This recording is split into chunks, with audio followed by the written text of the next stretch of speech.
What if I told you that the most magnetically attractive people you know never try to be attractive? They don't chase attention. They don't perform for others. And they certainly don't follow the generic advice that floods social media about being more charismatic. Instead, they possess something far more powerful: silent attraction. While 99% of people are busy trying to impress others through loud gestures, constant talking, and attention-seeking behaviors, the top 1% understand a fundamental truth about human psychology. Real attraction isn't about what you say or do to get noticed. It's about who you become when you think nobody is watching. The most attractive people in any room aren't the ones commanding attention through force. They're the ones who naturally draw others in through their presence, their energy, and their deeply ingrained habits that signal confidence, intelligence, and emotional maturity. These aren't tricks or techniques you turn on and off. They're integrated parts of who you are. In this comprehensive guide, you're going to discover the scientifically backed habits that create silent magnetism. You'll learn why trying hard to be attractive actually repels people, and how developing the right internal systems creates an irresistible external presence. By the time you finish this, you'll understand exactly how to become the person others are naturally drawn to, without ever having to chase, perform, or compromise your authenticity. This isn't about becoming someone you're not. It's about becoming the best version of who you already are, and doing it so naturally that attraction becomes inevitable. Chapter 1. The Psychology of Silent Magnetism. The biggest mistake most people make when trying to become more attractive is focusing on the wrong things entirely. They obsess over what to say, how to act, or what techniques to use, completely missing the fundamental truth that attraction operates on a much deeper level than conscious behavior. Silent attraction works because it taps into the oldest, most primitive parts of the human brain. When we encounter someone who possesses genuine confidence, emotional stability, and social intelligence, our subconscious mind recognizes these as markers of genetic fitness, social status, and potential partnership value. This recognition happens in milliseconds, long before any words are exchanged. The neuroscience behind this is fascinating. Research from Harvard's Social, Cognitive, and Affective Neuroscience Lab shows that our brains are constantly scanning for social signals that indicate someone's value as a potential ally, leader, or partner. These assessments happen through mirror neurons that unconsciously mimic and evaluate the emotional states and behavioral patterns of others.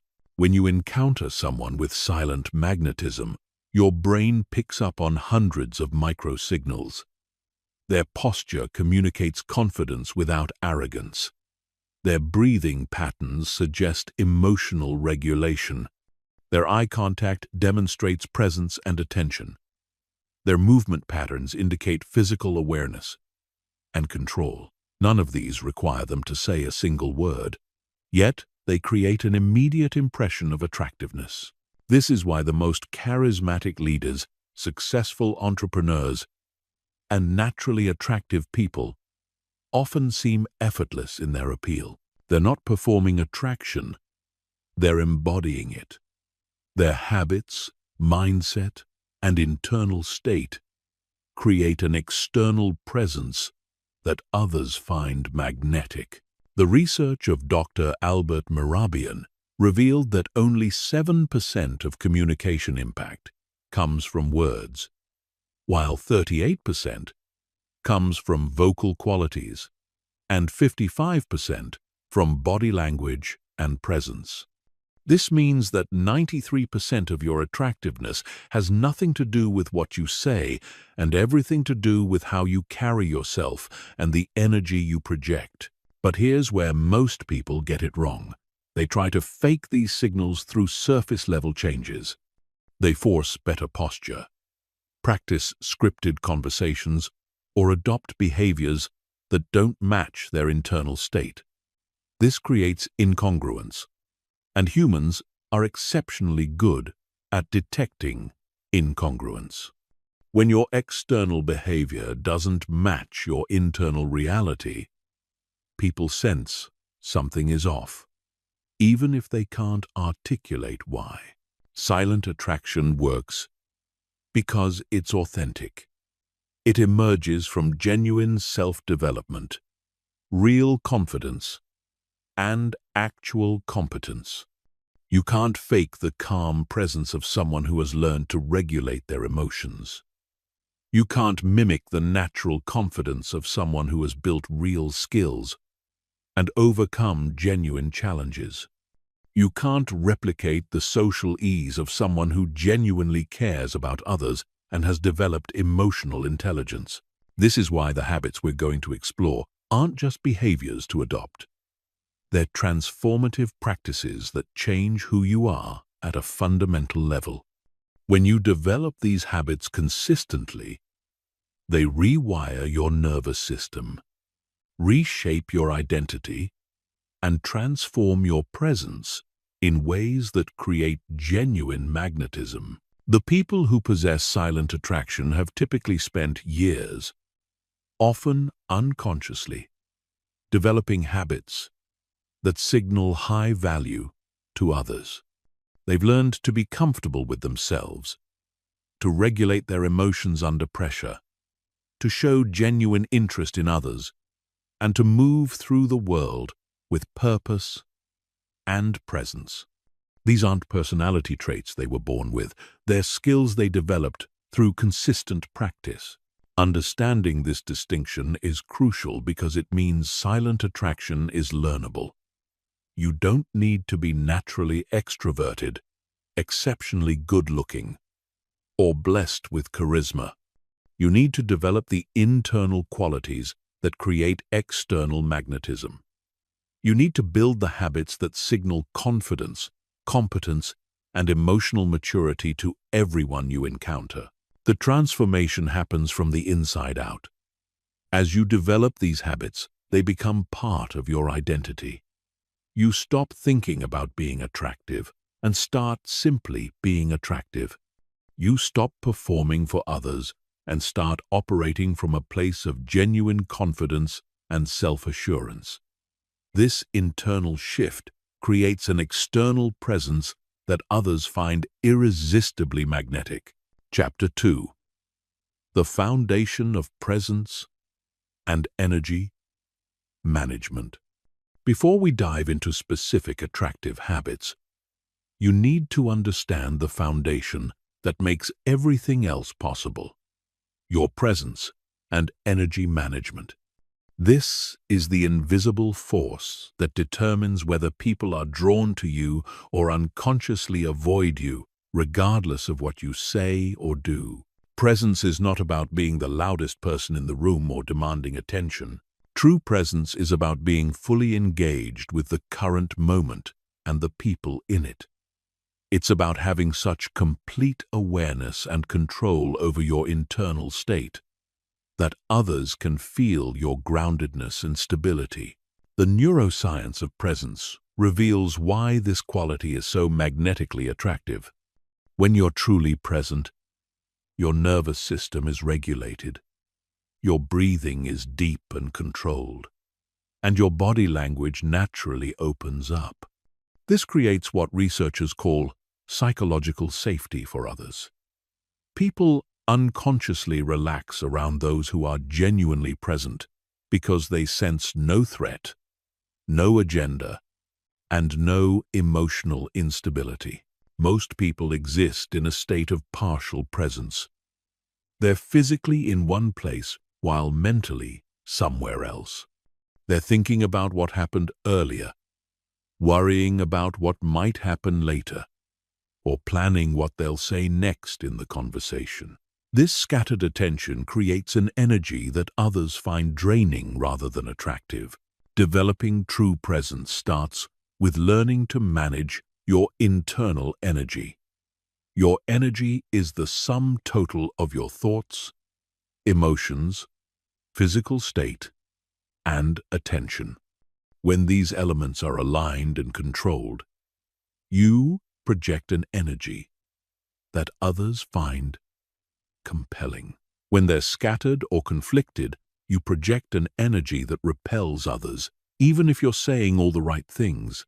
The first component of energy management is emotional regulation. Attractive people have learned to maintain emotional equilibrium regardless of external circumstances. They don't get triggered by minor inconveniences, don't react emotionally to criticism, and don't allow other people's moods to dictate their own emotional state. This emotional stability is incredibly attractive because it signals psychological maturity and reliability. When others know that you won't become reactive, defensive, or emotionally volatile, they feel safe to be authentic around you. They can express themselves without walking on eggshells, knowing that you'll respond from a place of emotional intelligence rather than knee-jerk reaction. Developing emotional regulation requires understanding the physiology of emotions. Emotions are not just mental experiences. They're full-body phenomena that affect your breathing, posture, facial expressions, and vocal tonality. Learning to recognize the early physical signs of emotional activation allows you to intervene before your emotions take control of your behavior. The practice of conscious breathing is fundamental to emotional regulation.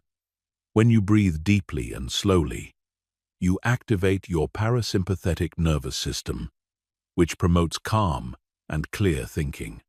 When you breathe shallowly or rapidly, you activate your sympathetic nervous system, which creates stress and reactive behavior.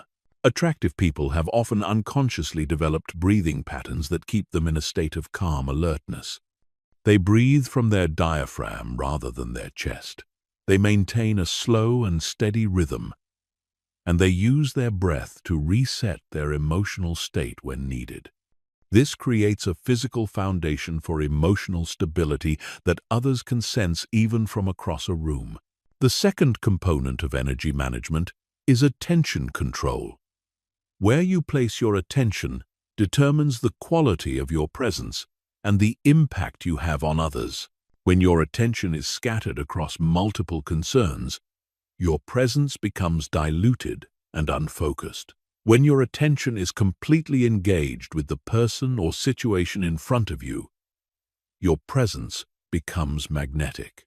Developing attention control requires training yourself to be single-pointed in your focus.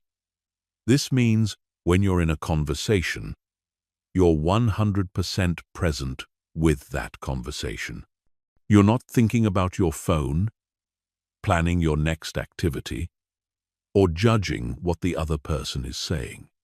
You're fully engaged with understanding, connecting, and responding authentically. This level of attention is rare in our distracted world, which makes it incredibly powerful when someone encounters it. People are so accustomed to partial attention that when they experience someone's complete presence, it feels almost intoxicating. They leave the interaction feeling heard, valued, and energized. The third component of energy management is physical awareness. Your body is constantly communicating information about your internal state, and others are unconsciously reading these signals. When your body is tense, contracted, or fidgety, it communicates anxiety and insecurity. When your body is relaxed, open, and grounded, it communicates confidence and ease. Developing physical awareness means learning to consciously relax unnecessary tension while maintaining alertness and engagement.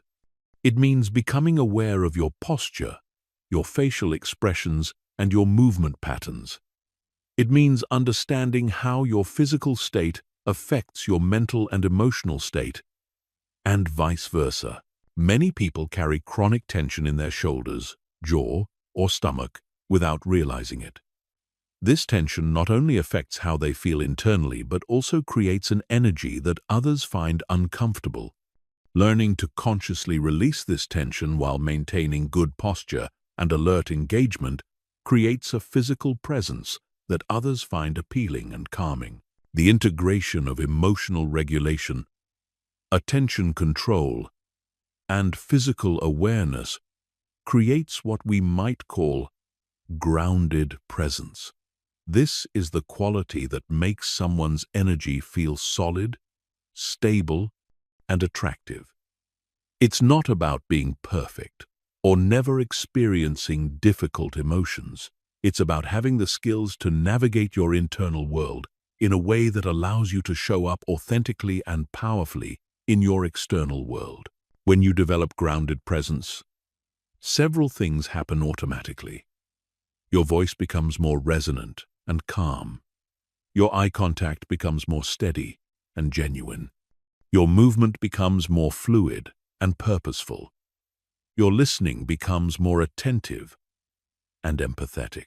These changes happen naturally as expressions of your improved internal state, not as behaviors you're trying to perform. This is the foundation upon which all other attractive habits are built.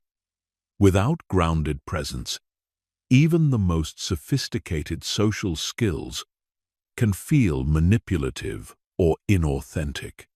With grounded presence, even simple interactions become opportunities for genuine connection and mutual attraction. Chapter 3. Mastering the Art of Strategic Silence and Deep Listening. In a world where everyone is competing to be heard, the person who has mastered strategic silence and deep listening stands out like a beacon. This isn't about being quiet or passive. It's about understanding that silence and listening are active, powerful tools that create profound attraction and influence. The psychology behind strategic silence is rooted in several key principles. First, silence creates space for others to reveal themselves. When you're comfortable with pauses and quiet moments, you give people permission to think, process, and share more deeply than they would in rapid-fire conversation. This creates intimacy and connection that most people rarely experience. Second, silence demonstrates confidence and self-control. People who feel the need to fill every moment with words are often operating from anxiety or insecurity. They're afraid that silence means they're boring, that they're not contributing enough, or that others will judge them negatively. Someone who is comfortable with silence projects the confidence that they don't need to prove themselves through constant verbal performance. Third, strategic silence makes your words more impactful when you do speak. If you're always talking, your words lose their weight and significance. If you speak thoughtfully, and only when you have something valuable to contribute, people listen more intently and value your input more highly. The neuroscience of listening reveals why deep listening is one of the most attractive qualities a person can possess. When someone feels truly heard and understood, their brain releases oxytocin, often called the bonding hormone. This creates feelings of trust, connection, and positive association with the person who provided that experience. Most people are terrible listeners, not because they don't care, but because they've never learned how to listen properly. They listen to respond rather than to understand. They're formulating their next comment while the other person is still speaking. They're filtering what they hear through their own experiences and judgments, rather than trying to understand the speaker's perspective. Deep listening is an active, engaged process that requires significant mental and emotional energy. It involves several key components that, when mastered, create profound attraction and connection. The first component is present moment awareness. Deep listening requires you to be completely focused on the person speaking and what they're communicating, both verbally and non-verbally. This means putting away distractions, making eye contact, and using your full attention to understand not just their words, but their emotions, intentions, and underlying needs. The second component is emotional attunement.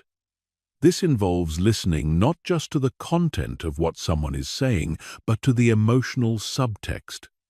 Are they excited, anxious, sad, frustrated, hopeful?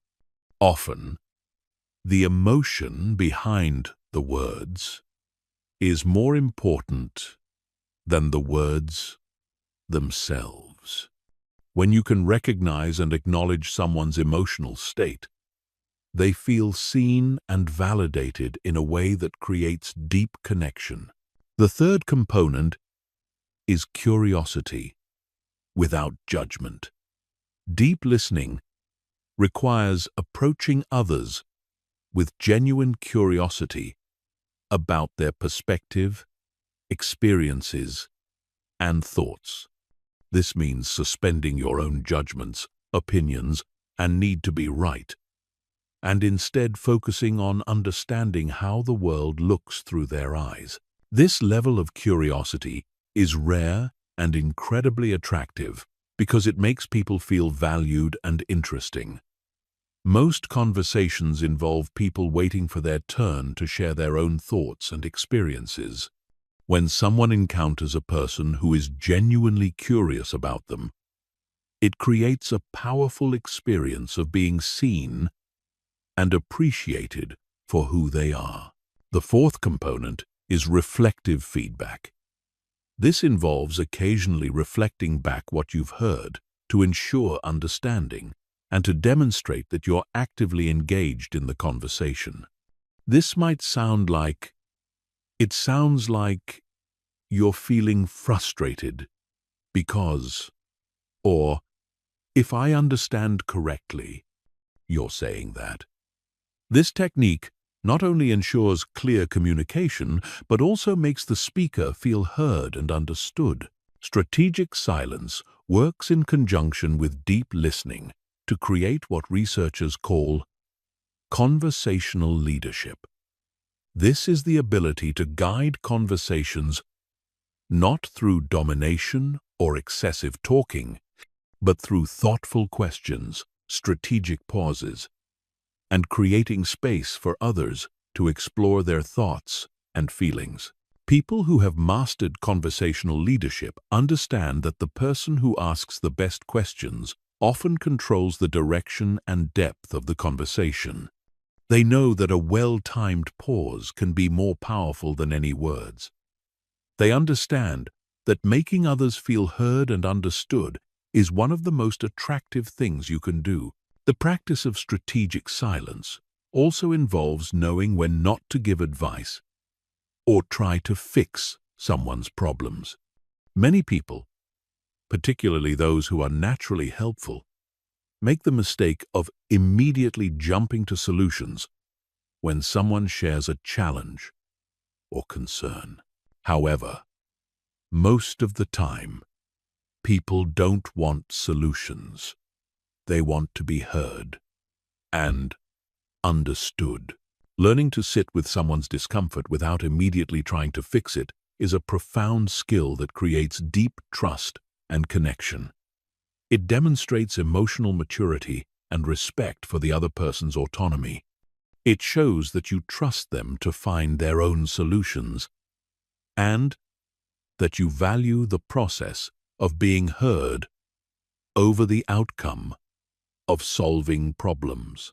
The magnetic quality of deep listening extends beyond individual conversations to how you're perceived in group settings. In meetings, social gatherings, or any group dynamic, the person who listens well and speaks thoughtfully often emerges as a natural leader, even if they say relatively few words. This happens because deep listeners often have the most insightful contributions when they do speak. They've been paying attention to the group dynamic, understanding different perspectives, and processing information, while others have been focused on getting their own points across. When they finally contribute, their words often synthesize or elevate the conversation in ways that others find valuable and impressive. Developing these skills requires conscious practice and patience with yourself. In our fast-paced, instant communication world, the ability to slow down, listen deeply, and use silence strategically feels almost countercultural. But that's exactly what makes it so powerful and attractive. Start by practicing in low-stakes conversations. Focus on listening for understanding, rather than listening for your turn to speak. Practice being comfortable with brief pauses. Ask follow-up questions that demonstrate you've been paying attention.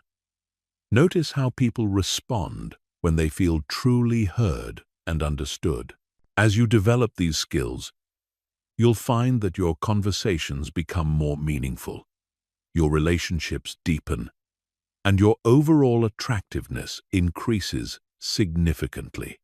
People will seek you out, not because you're entertaining or impressive, but because you make them feel valued, understood, and heard. Chapter 4. The Power of Calm, Confidence, and Emotional Stability. Calm confidence is perhaps the most universally attractive quality a person can possess. Yet, it's also one of the most misunderstood. It's not about being loud, aggressive, or dominating. It's not about never feeling fear, doubt, or uncertainty. Calm confidence is about maintaining your center and emotional equilibrium, regardless of external circumstances. And it's this stability that others find magnetically attractive. The psychology of calm confidence is rooted in what psychologists call emotional regulation and distress tolerance. People who possess calm confidence have developed the ability to experience difficult emotions without being controlled by them. They can feel anxiety without becoming anxious in their behavior. They can experience disappointment without becoming negative or reactive. They can face uncertainty without becoming paralyzed or frantic. This emotional stability is attractive on multiple levels. From an evolutionary perspective, emotional stability signals that someone would be a reliable partner, leader, or ally during difficult times. From a social perspective, emotional stability creates psychological safety for others, allowing them to relax and be more authentic in your presence. From a personal perspective, emotional stability creates a sense of groundedness and authenticity that others find compelling and trustworthy. The neuroscience behind emotional regulation reveals why this quality is so powerful.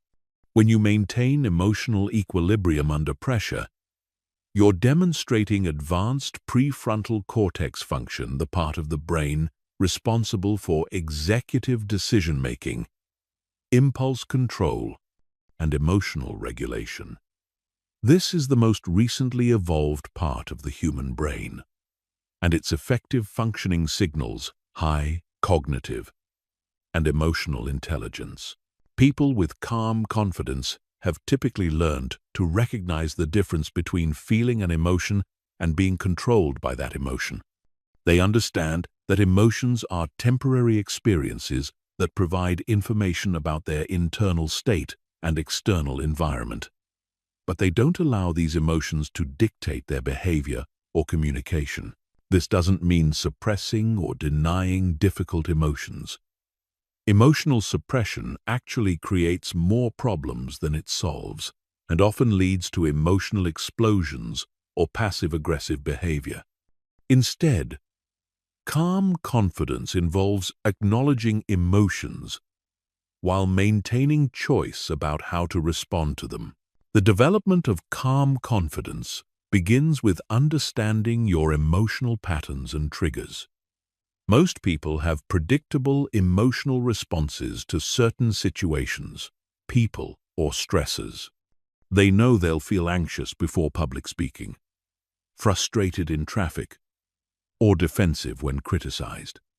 However, they often feel helpless to change these responses. Calm confidence develops when you learn to recognize these patterns early and intervene before they take control of your behavior. This requires developing what psychologists call metacognition, thinking about your thinking.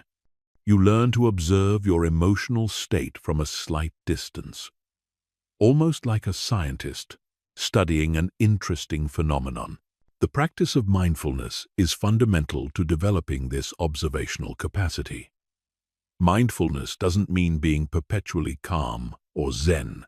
It means being aware of what's happening in your mind and body in real time, without judgment or the immediate need to change it.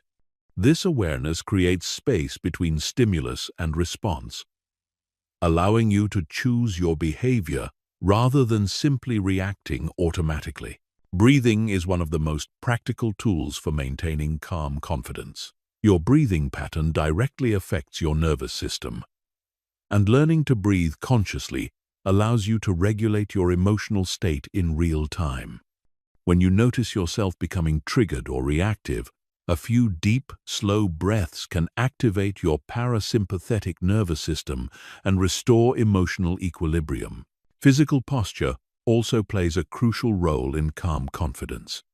Research from Harvard Business School shows that adopting confident postures for just 2 minutes can increase testosterone and decrease cortisol, creating genuine changes in confidence and stress levels.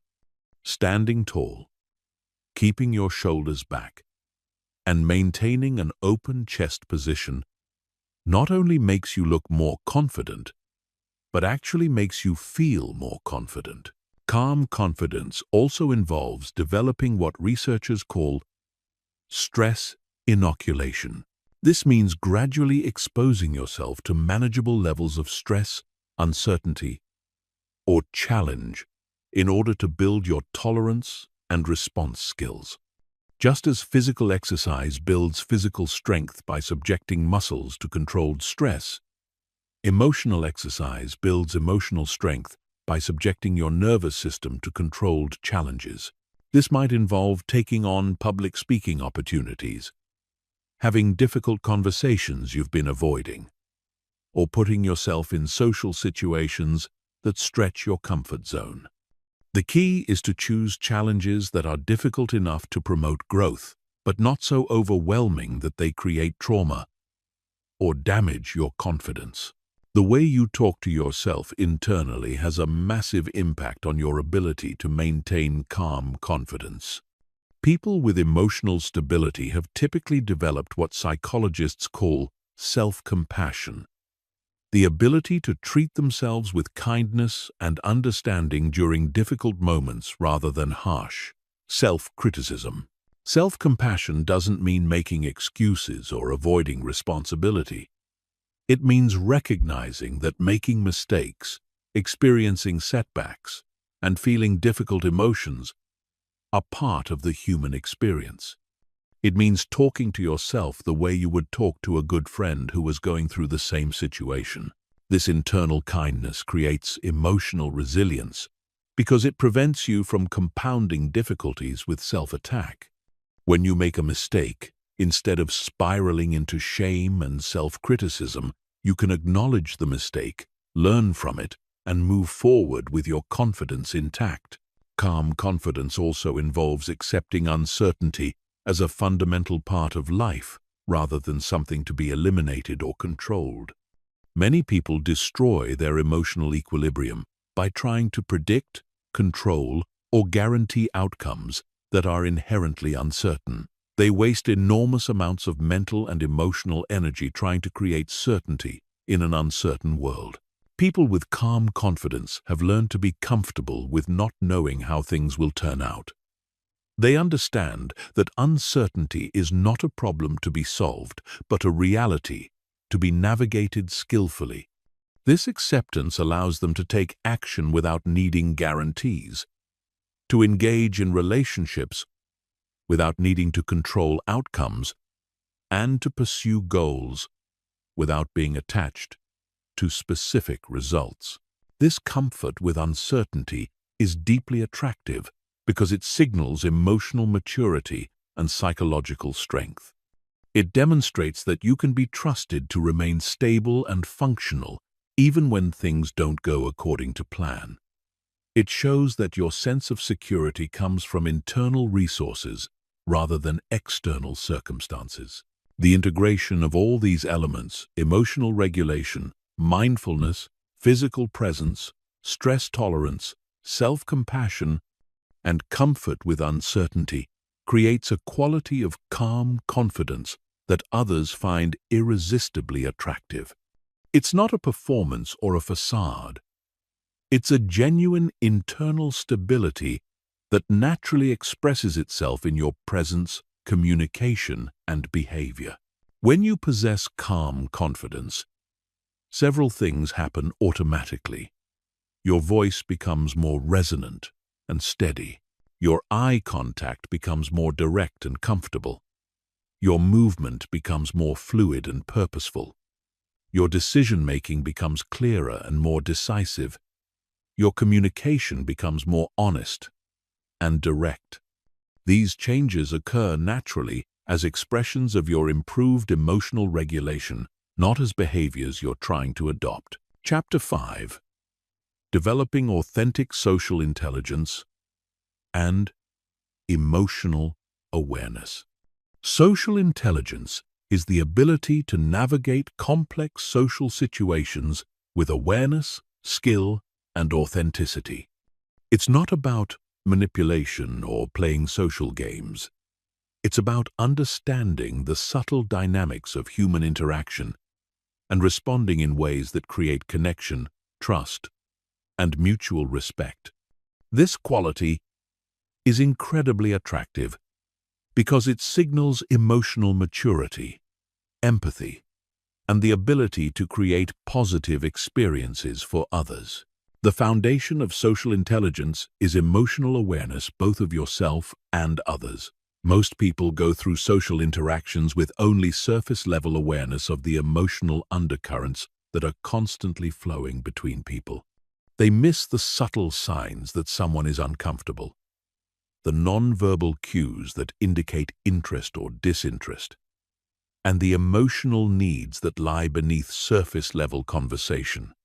Developing emotional awareness begins with learning to read the emotional subtext of social interactions. Every conversation, every meeting, every social gathering has multiple layers of communication happening simultaneously. There's the surface level, what people are saying with their words. There's the emotional level, what people are feeling, and how those feelings are affecting their communication.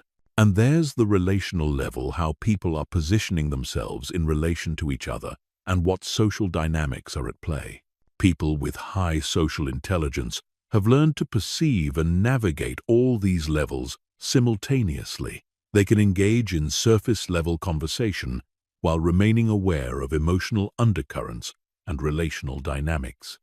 This allows them to respond not just to what's being said, but to what's really happening in the interaction. The first component of emotional awareness is recognizing emotional states in others. This requires learning to read facial expressions, body language, vocal tonality, and energy levels. Most people focus primarily on words, but research shows that the majority of emotional communication happens through non-verbal channels. Learning to read emotional states involves paying attention to micro-expressions, brief, involuntary facial expressions that reveal genuine emotions. It involves noticing body language patterns that indicate comfort or discomfort, engagement or withdrawal, openness or defensiveness.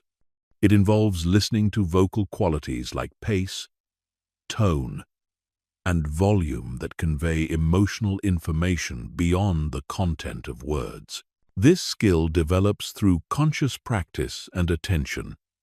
Start by observing people in various settings and trying to identify their emotional states based on non-verbal cues.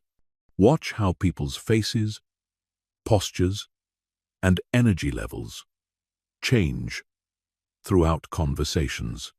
Notice the difference between genuine and forced smiles, between authentic enthusiasm and polite interest, between comfortable silence and awkward tension.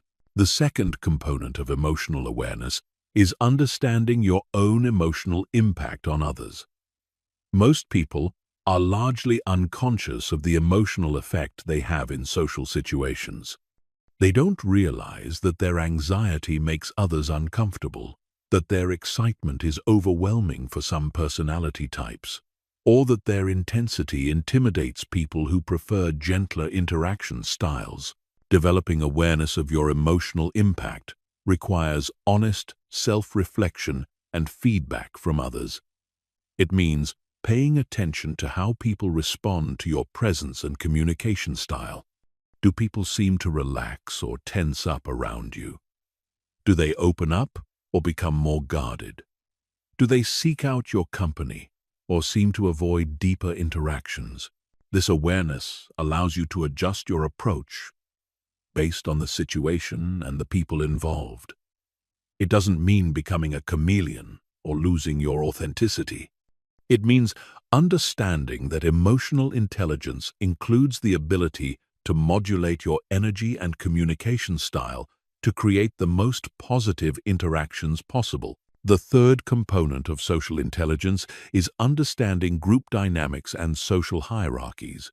Every group, whether it's a family, workplace team, or social gathering, has implicit power structures, alliances, and communication patterns. People with high social intelligence can quickly assess these dynamics and navigate them skillfully. This involves recognizing who has formal and informal influence, understanding the unspoken rules and expectations of different social contexts, and knowing how to contribute to group interactions in ways that are valued and appreciated. It means understanding when to lead and when to follow, when to speak up and when to remain quiet, when to challenge and when to support. Social intelligence also involves what psychologists call cognitive empathy, the ability to understand and predict how others think and feel without necessarily feeling the same emotions yourself. This is different from emotional empathy, which involves actually feeling what others feel. Cognitive empathy allows you to understand and respond to others' perspectives without becoming emotionally overwhelmed or losing your own center. This skill is particularly valuable in conflict resolution, negotiation, and leadership situations. When you can understand how others see a situation, what their concerns and motivations are, and what they need to feel satisfied, you can find solutions that work for everyone involved. This ability to bridge different perspectives and find common ground is incredibly attractive and valuable in both personal and professional contexts. The development of social intelligence also requires understanding and respecting different communication styles and personality types. Some people are direct and appreciate straightforward communication. Others are more sensitive and need gentler, more diplomatic approaches. Some people process information quickly and prefer rapid-fire exchanges. Others need time to think and prefer slower, more reflective conversations. Highly socially intelligent people have learned to recognize these differences and adapt their communication style accordingly. They don't try to force everyone into their preferred way of interacting. Instead, they meet people where they are and communicate in ways that feel comfortable and natural for the other person. This adaptability is not about being fake or manipulative. It's about recognizing that effective communication requires flexibility and that showing respect for others' preferences is a form of kindness and emotional intelligence. It's about understanding that your way of communicating is not the only valid way, and that truly connecting with others often requires stepping outside your default patterns. Another crucial aspect of social intelligence is knowing how to handle social mistakes and awkward moments gracefully. Everyone says the wrong thing sometimes, misreads social cues, or finds themselves in uncomfortable situations.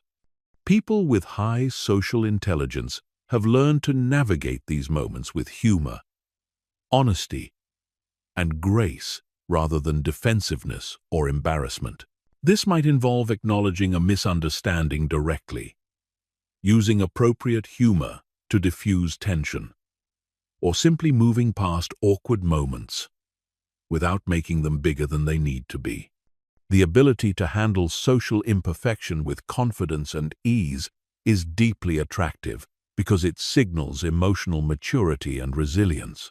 Social intelligence also includes understanding the importance of social reciprocity and contribution. Attractive people understand that positive relationships require mutual benefit and contribution. They look for ways to add value to others' lives, whether through emotional support, practical help, interesting conversation, or simply positive energy. This doesn't mean keeping score or expecting immediate returns on investment. It means understanding that relationships thrive when both people feel they're receiving value, and that being genuinely helpful and supportive is one of the most attractive qualities a person can possess. The integration of emotional awareness, impact consciousness, group dynamics, understanding, cognitive empathy, communication adaptability, grace under pressure, and social reciprocity creates a quality of social intelligence that others find magnetic. It's not about being perfect or never making social mistakes. It's about navigating human interactions with skill, awareness, and genuine care for others' well-being and comfort. When you develop authentic social intelligence, people feel comfortable and valued in your presence. They trust that you understand them, that you won't judge them harshly for their imperfections, and that you genuinely care about their experience. This creates the foundation for deep, lasting attraction that goes far beyond surface-level chemistry or superficial charm. Chapter 6. The Art of Purposeful Movement and Physical Presence. Your body is constantly communicating information about your internal state, confidence level, and social value. Every movement you make, every gesture you use, and every position you hold sends signals that others unconsciously interpret and respond to. Most people are completely unaware of these signals, moving through the world with unconscious patterns that often undermine their attractiveness and social impact. The science of embodied cognition reveals that your physical posture and movement patterns don't just reflect your mental state, they actually influence and create your mental state. When you adopt confident postures and purposeful movement patterns, you don't just look more attractive, you actually become more confident, alert, and emotionally regulated. This creates a positive feedback loop where improved physical presence enhances mental state, which further improves physical presence. Purposeful movement is characterized by several key qualities that distinguish it from the unconscious movement patterns most people exhibit. First is Intentionality. Every movement serves a purpose and is executed with awareness rather than happening automatically or nervously. Second is fluidity. Movements flow smoothly from one to another without jerky, abrupt, or hesitant transitions. Third is groundedness. Movements originate from a stable, centered base rather than from tension or imbalance. The foundation of attractive physical presence is what martial artists and dancers call centering. This involves maintaining awareness of your physical center of gravity, typically located just below your navel, and moving from this stable base, rather than from peripheral tension or imbalance. When you move from your center, your movements naturally become more fluid, purposeful, and graceful. Most people carry chronic tension in their shoulders, neck, or jaw, which creates movement patterns that appear anxious, rushed, or uncomfortable. Learning to consciously relax unnecessary tension while maintaining good posture and alert engagement is fundamental to attractive physical presence. This doesn't mean becoming loose or sloppy. It means finding the optimal balance between relaxation and readiness. Eye contact is perhaps the most powerful aspect of physical presence, yet most people use it poorly. Effective eye contact is not about staring intensely or maintaining constant visual contact. It's about making genuine, comfortable contact that demonstrates presence and interest without creating pressure or discomfort. The key is to make eye contact when listening, break it naturally when speaking or thinking, and return to it in a rhythm that feels organic and unforced. The quality of your eye contact should match the context and relationship. With close friends and intimate partners, longer periods of eye contact feel natural and connecting. With new acquaintances or in professional settings, briefer but genuine eye contact demonstrates respect and attention without creating intimacy pressure. Learning to calibrate your eye contact appropriately is a crucial social skill. Hand gestures and arm positioning also significantly impact how others perceive your confidence and attractiveness. Open gestures, where your palms are visible and your arms are uncrossed, signal openness and honesty. Closed gestures, where your arms are crossed or your hands are hidden, can signal defensiveness or discomfort. However, the key is authenticity rather than forcing open positions that don't feel natural. Walking patterns reveal enormous amounts of information about confidence and internal state.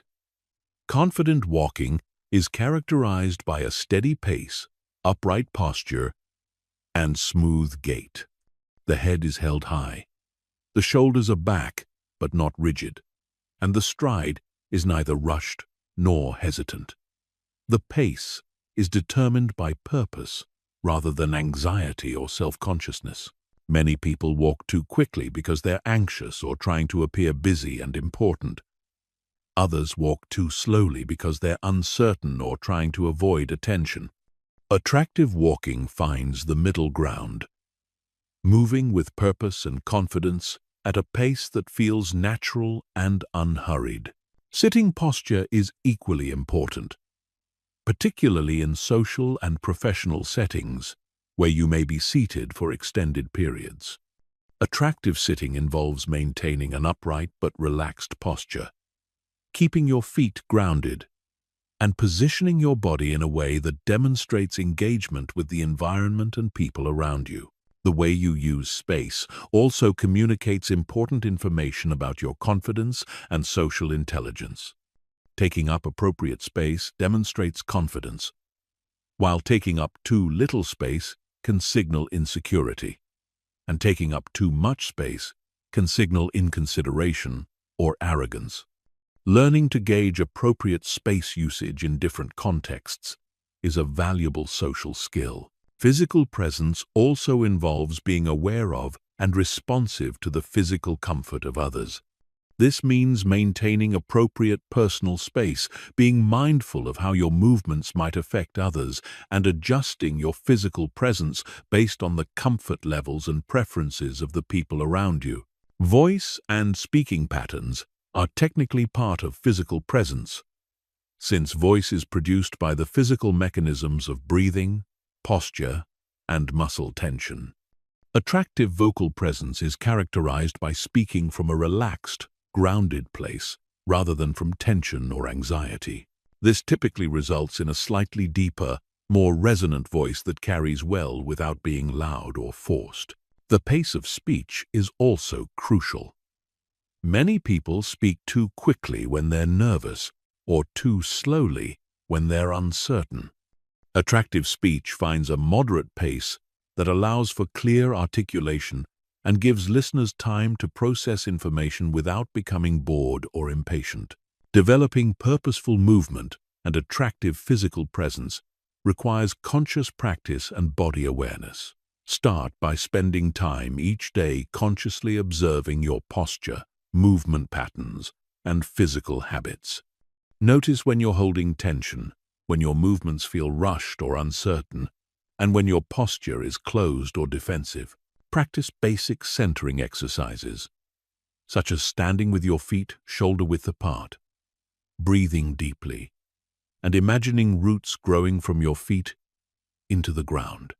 This helps develop the physical sense of groundedness that underlies all attractive movement. Work on individual elements like eye contact, hand gestures, and walking patterns in low-stakes situations before applying them in more important social or professional contexts. Remember that the goal is not to adopt a fake or performed physicality, but to develop authentic physical presence that reflects and supports your best self. Chapter 7.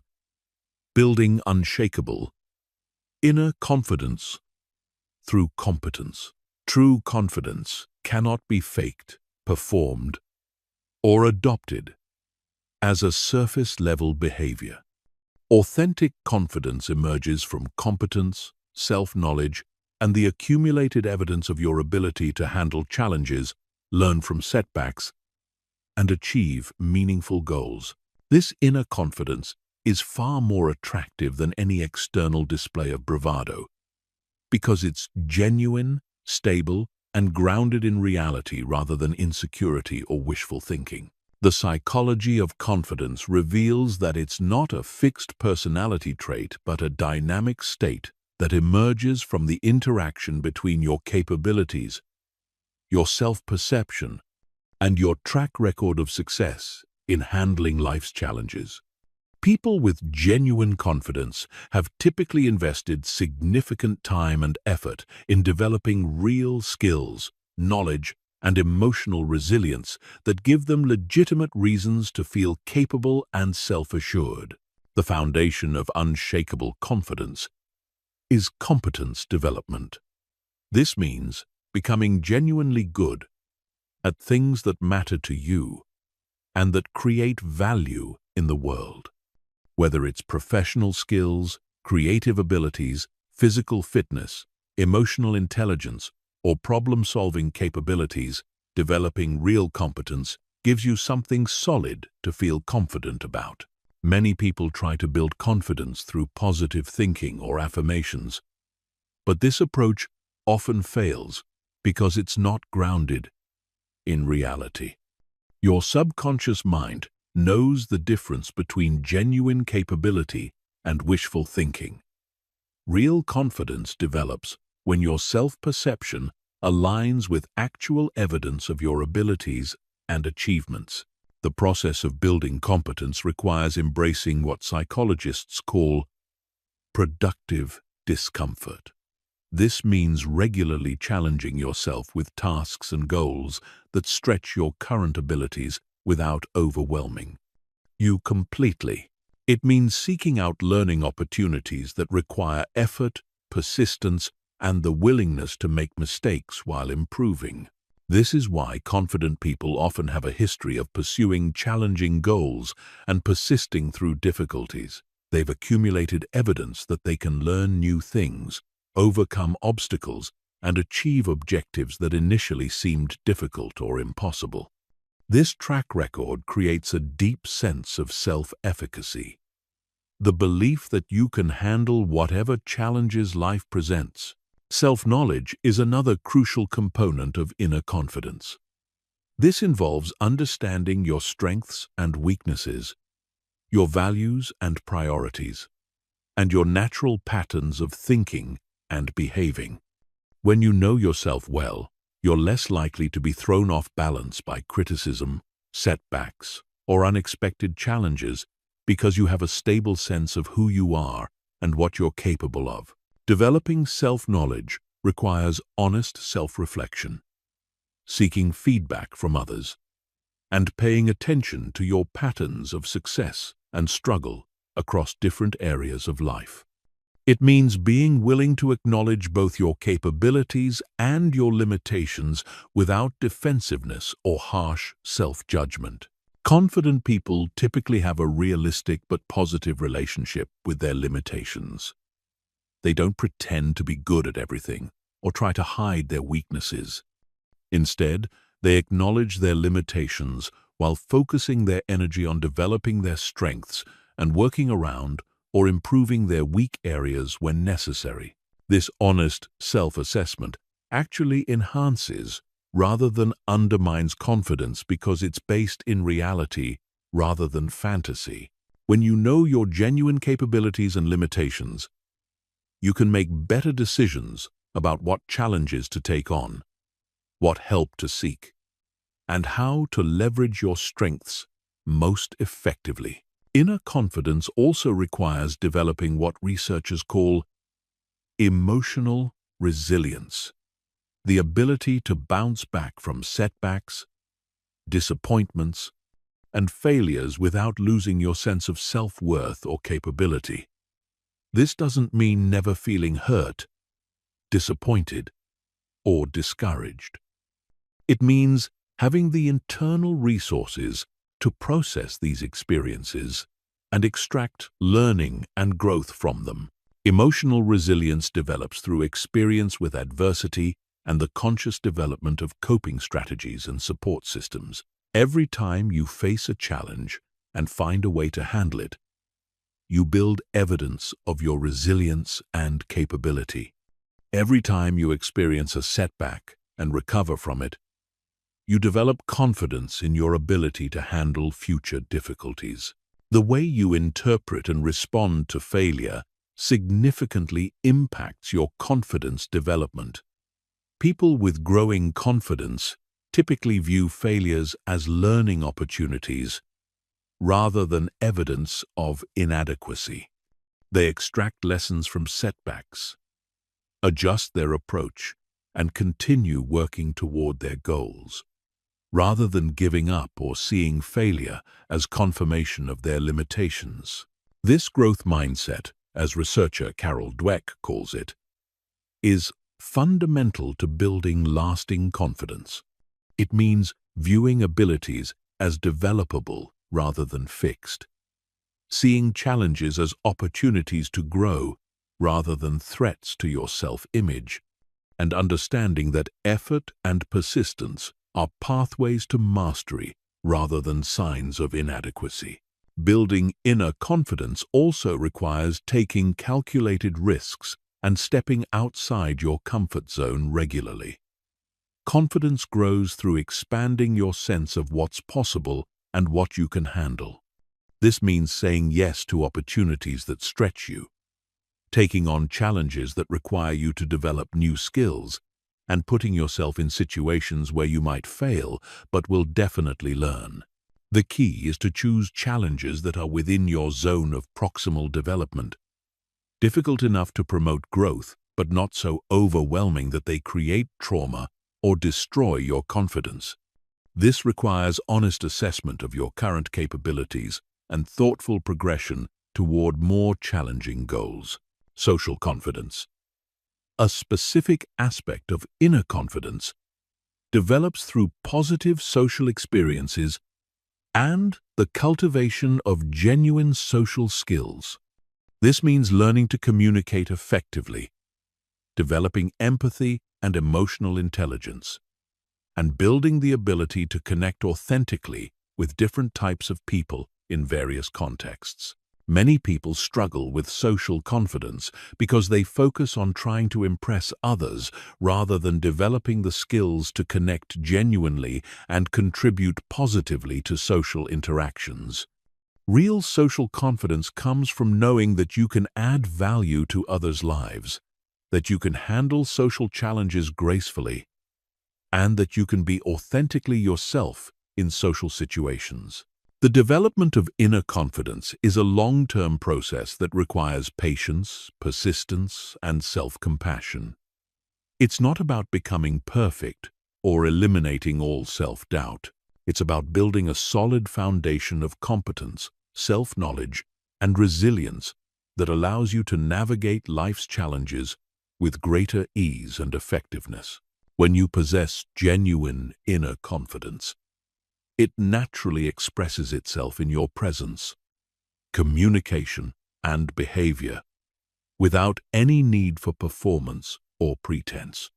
You become comfortable taking up appropriate space, expressing your thoughts and opinions, and pursuing your goals with determination and persistence. This authentic confidence is magnetic because others can sense its genuineness and stability. Chapter 8.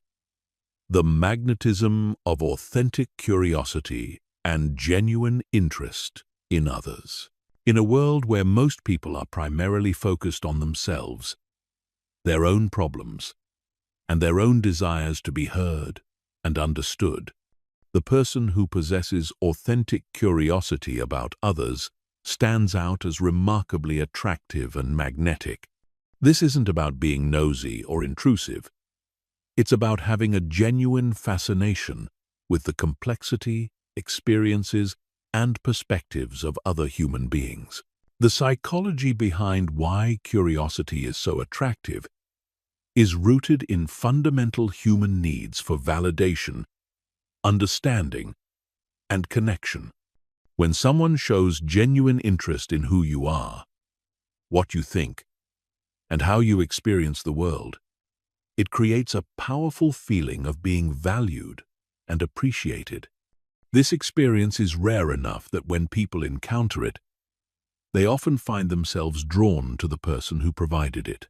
Authentic curiosity is different from polite interest or social obligation. It's a genuine desire to understand and learn from others, driven not by what you might gain from the interaction, but by inherent fascination with human complexity and diversity. People can sense the difference between someone who is asking questions because they think they should and someone who is genuinely interested in the answers. The development of authentic curiosity requires shifting from a self-focused to an other-focused mindset in social interactions. Instead of thinking about what you want to say next, how you're being perceived, or what you can get from the interaction, you focus your attention on understanding the person in front of you as completely as possible.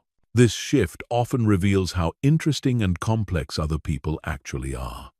Most social interactions remain at surface levels because neither person is genuinely curious enough to explore deeper layers of thought, experience, and perspective. When you approach others with real curiosity, you often discover fascinating aspects of their lives, thoughts, and experiences that would never emerge in typical social exchanges. Genuine curiosity expresses itself through the quality of questions you ask and the attention you pay to answers. Curious people ask follow-up questions that demonstrate they've been listening and want to understand more deeply. They ask questions that invite people to explore their own thoughts and experiences rather than simply providing factual information. The difference between surface level and deep curiosity is evident in question patterns. Surface-level curiosity might ask, "What do you do for work?" Deep curiosity might follow up with, "What drew you to that field?" Or, "What's the most challenging part of your work?" Or, "How has that work changed the way you see the world?" Authentic curiosity also involves being curious about people's inner experiences, not just their external circumstances. This means being interested in how people think and feel about their experiences, what they've learned from their challenges, what they're passionate about, and what drives their decisions and priorities. This level of curiosity requires emotional intelligence and social sensitivity, because you need to gauge what people are comfortable sharing and how to ask about deeper topics without being invasive or inappropriate. The key is to create psychological safety through your own openness and non-judgmental attitude, making it easy for others to share authentically if they choose to. Curious people also tend to be excellent conversationalists because they know how to draw out the best in others. They ask questions that allow people to share their expertise, their passions, and their unique perspectives. They create opportunities for others to feel intelligent, interesting, and valued through the conversation. This ability to make others feel good about themselves through genuine interest is incredibly attractive because it's a form of emotional generosity. You're giving others the gift of your attention and interest, which often helps them see themselves in a more positive light and feel more confident and appreciated. The practice of authentic curiosity also expands your own understanding of the world and human nature. Every person you encounter has had experiences you've never had, has knowledge you don't possess, and has perspectives that could expand your own thinking. Approaching others with curiosity means viewing every interaction as a potential learning opportunity. This learning mindset is attractive because it signals intellectual humility and openness to growth. People are drawn to those who are still learning, still growing, and still open to new ideas and perspectives. It suggests a mind that isn't closed or arrogant, but is actively engaged with the complexity and diversity of human experience. Curiosity also involves being interested in people's stories, the narratives they tell about their lives, their challenges, and their growth. Everyone has a story, and most people rarely get the opportunity to share their story with someone who is genuinely interested in hearing it. When you provide that opportunity through authentic curiosity, you create a profound experience of connection and understanding. Being curious about others' stories doesn't mean being nosy about personal details. It means being interested in how people make sense of their experiences, what they've learned from their challenges, what they're proud of, and what they're working toward. These are the elements that make up the narrative of a person's life and reveal who they are at a deeper level. The development of authentic curiosity requires overcoming several common barriers. Many people are so focused on their own concerns and insecurities that they have little mental and emotional energy left to be curious about others. Others are afraid that showing interest will make them appear vulnerable, or will obligate them to share more about themselves than they're comfortable with. Some people avoid curiosity because they're afraid of what they might learn about others. They worry that deeper exploration might reveal differences that make them uncomfortable or might challenge their existing beliefs and assumptions. However, this avoidance typically limits their ability to form meaningful connections and understand the rich complexity of human experience. Practicing authentic curiosity requires developing comfort with not knowing, with being surprised by what you learn, and with having your assumptions challenged.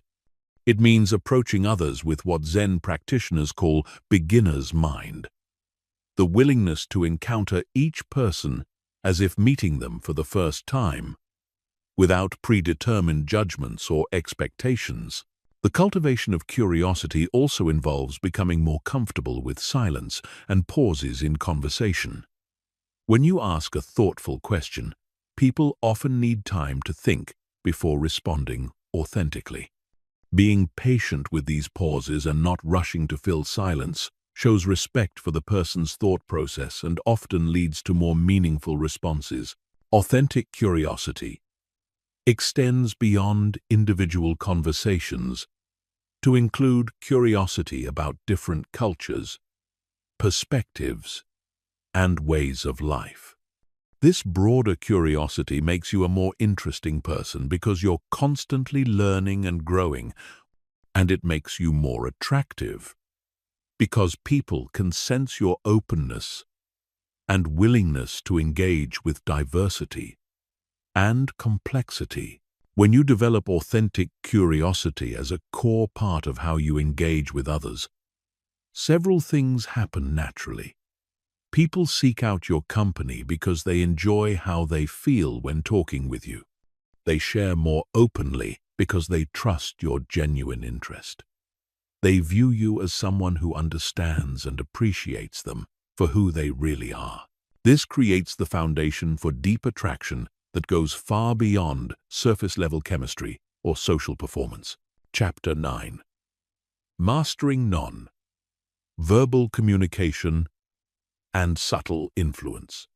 The vast majority of human communication happens below the level of conscious awareness through micro-expressions, body language, vocal tonality, and energy patterns that our brains process instantaneously but rarely analyze explicitly.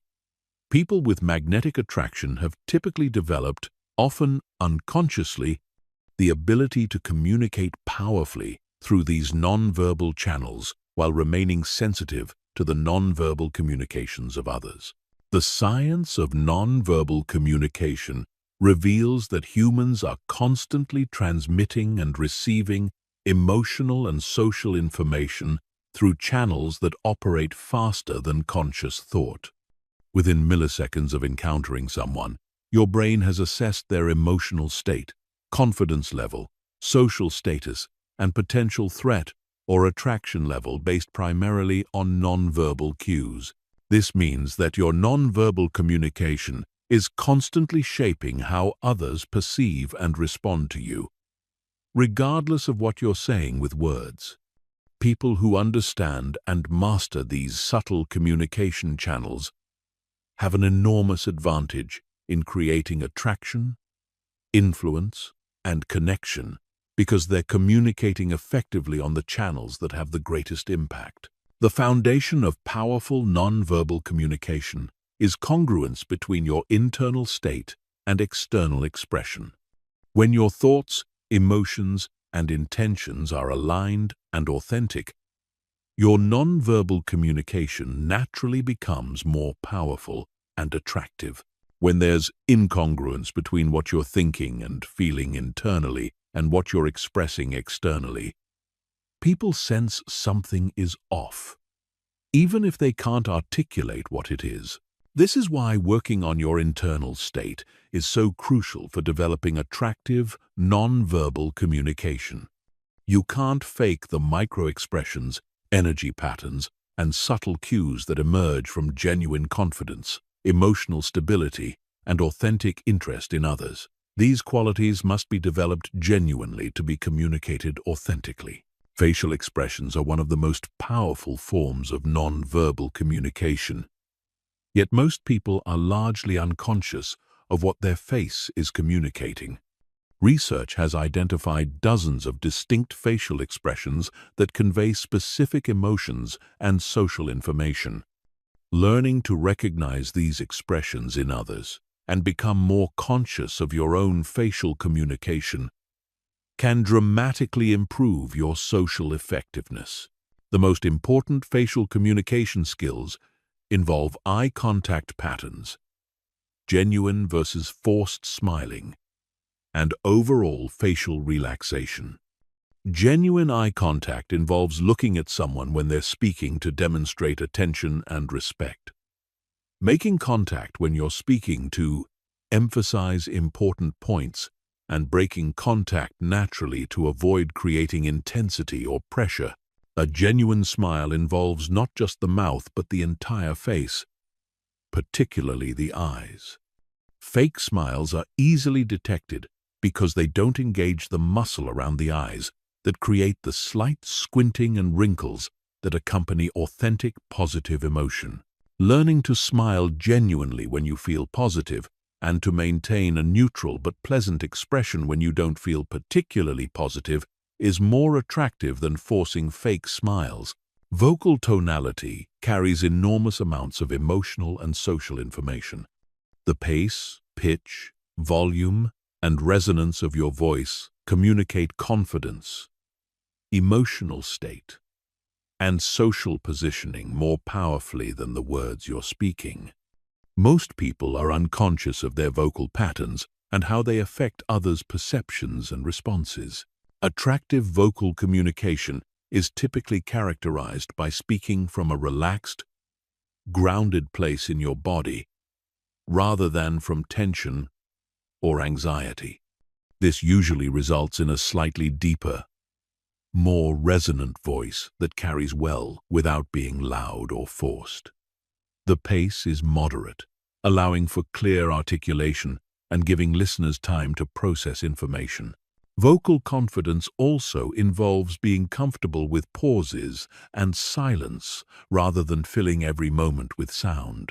Strategic pauses can emphasize important points, give others time to respond, and demonstrate that you're not anxious about maintaining constant verbal output.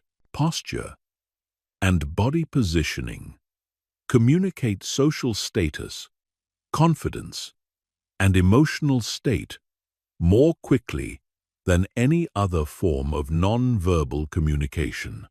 Open, upright postures generally signal confidence and approachability, while closed, collapsed postures tend to signal insecurity or defensiveness.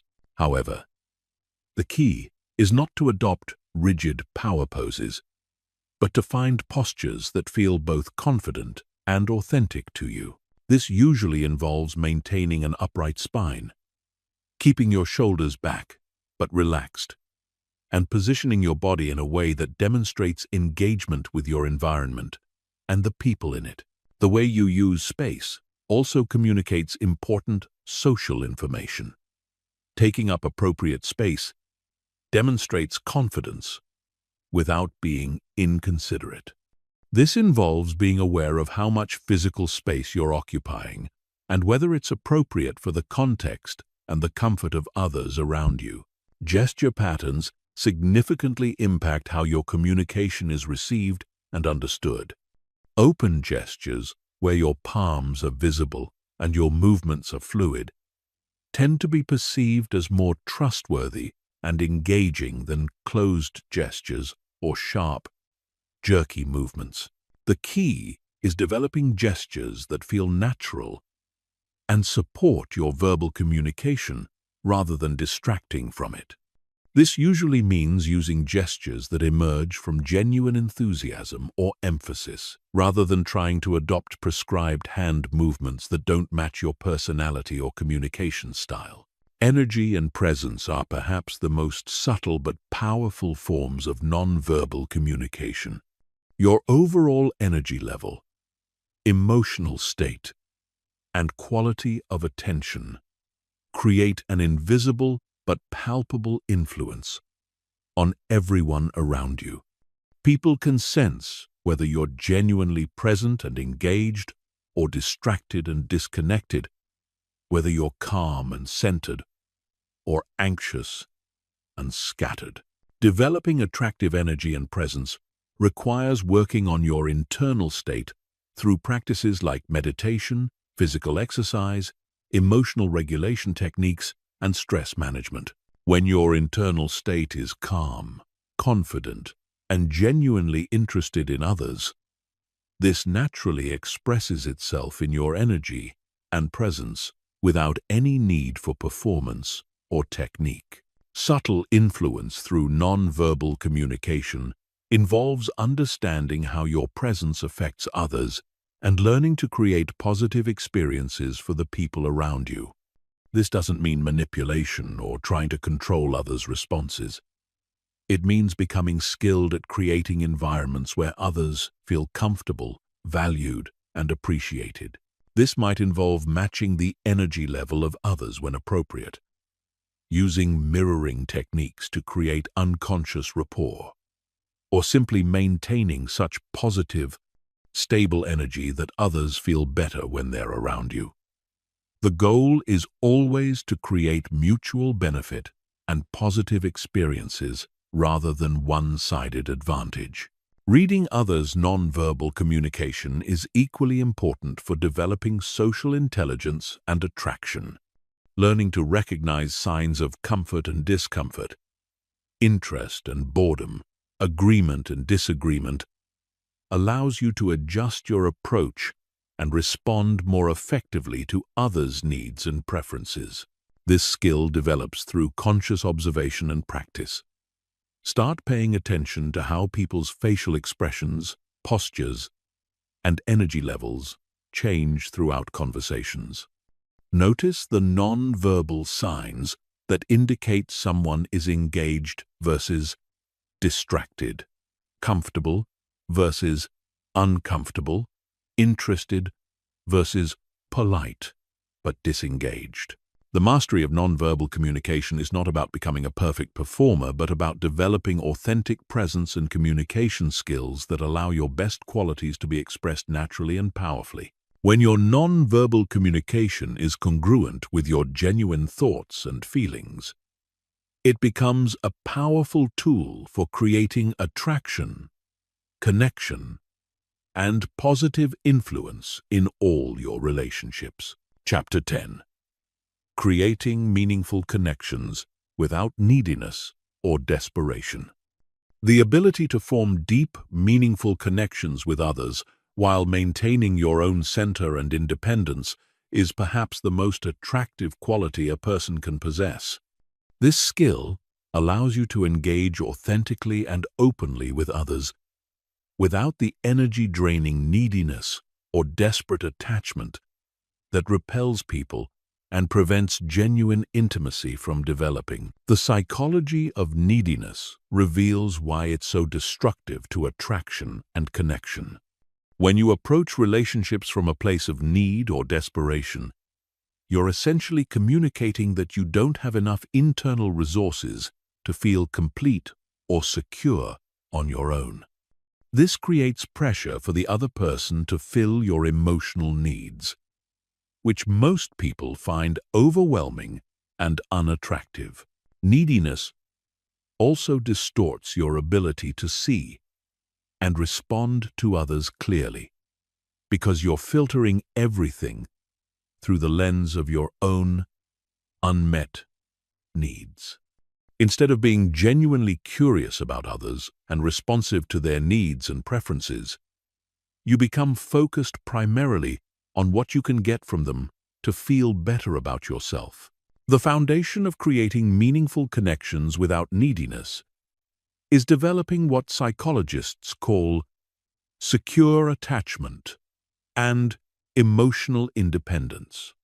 This doesn't mean being emotionally unavailable or refusing to depend on others in healthy ways. It means having enough internal stability and self-worth that you can engage in relationships from a place of choice rather than desperation. Emotional independence develops through building a solid relationship with yourself, developing internal resources for emotional regulation and self-soothing, and creating a life that feels meaningful and fulfilling independent of romantic or social relationships. When your sense of worth and security comes primarily from internal sources, you can engage with others from a place of abundance rather than scarcity. This internal abundance allows you to approach relationships with what researchers call generous curiosity. Instead of being primarily focused on what you can get from interactions, you become genuinely interested in understanding, appreciating, and supporting others. This shift in focus from taking to giving is one of the most attractive transformations a person can make. The practice of generous curiosity involves approaching others with genuine interest in their well-being, their thoughts and experiences, and their growth and happiness. It means asking questions because you truly want to understand, rather than because you're trying to create a good impression. It means offering support and encouragement because you genuinely care, rather than because you're hoping for something in return. This doesn't mean becoming a people pleaser or sacrificing your own needs and boundaries.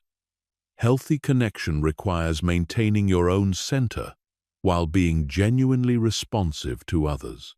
It means learning to give from a place of abundance rather than depletion, and knowing when to give and when to maintain appropriate boundaries.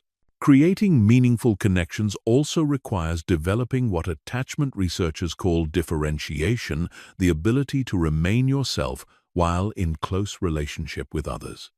Many people lose themselves in relationships, adopting the interests, opinions, and preferences of others in an attempt to maintain connection and approval. This loss of self actually undermines rather than enhances connection, because it eliminates the very uniqueness and authenticity that made you attractive in the first place. Meaningful relationships require two whole, independent people choosing to share their lives, rather than two incomplete people trying to merge into one. Maintaining differentiation means staying connected to your own values, interests, and goals, even when they differ from those of people you care about. It means being willing to disagree, to maintain your own opinions, and to pursue your own path, even when others might prefer you to conform or accommodate. The ability to create meaningful connections also requires developing comfort with vulnerability and emotional intimacy. Many people keep relationships at surface levels because they're afraid of being truly seen and potentially rejected. However, real connection requires the willingness to share your authentic thoughts, feelings, and experiences, even when they're not perfectly polished or impressive. Healthy vulnerability is different from emotional dumping or oversharing. It involves sharing appropriate levels of authenticity based on the level of relationship and the other person's capacity to receive and respond supportively. It means being genuine about your experiences while taking responsibility for your own emotional well-being. The development of meaningful connection skills also involves learning to handle conflict and disagreement constructively, rather than avoiding it or allowing it to destroy relationships. Many people are so afraid of conflict that they either avoid expressing their needs and preferences or become aggressive when differences arise. Healthy relationship skills include the ability to express disagreement respectfully, to listen to others' perspectives without becoming defensive, and to work together to find solutions that honor both people's needs and preferences. This requires emotional regulation, communication skills, and the confidence that relationships can survive and even be strengthened by working through difficulties together. Creating meaningful connections without neediness also involves developing realistic expectations about relationships and other people. Needy people often expect others to meet needs that are impossible for any single person to fulfill, such as making them feel completely secure, validating all their choices, or eliminating all their loneliness and self-doubt. Realistic expectations recognize that every person has limitations, that all relationships have challenges, and that no relationship can meet all your needs for connection, understanding, and validation. This understanding allows you to appreciate what others can offer while taking responsibility for your own emotional well-being and life satisfaction. The practice of creating meaningful connections also involves learning to be present with others without agenda. Many people approach social interactions with hidden agendas. Whether it's trying to impress others, get something they need, or avoid rejection or criticism, these agendas create subtle pressure that others can sense and find uncomfortable. Being present without agenda means approaching interactions with openness to whatever unfolds naturally. It means being willing to have conversations that don't lead anywhere specific, to enjoy someone's company without needing to achieve any particular outcome, and to let relationships develop at their own pace without forcing or manipulating their direction. This presence without agenda is incredibly attractive because it allows others to relax and be authentic. When people sense that you're not trying to get something from them or manipulate them toward a particular outcome, they can engage more openly and genuinely. The integration of emotional independence, generous curiosity, healthy differentiation, appropriate vulnerability, conflict resolution skills, realistic expectations, and agenda-free presence creates the capacity for meaningful connection that enhances rather than drains everyone involved. When you possess these qualities, people naturally want to spend time with you because they feel better about themselves and more alive when they're in your presence.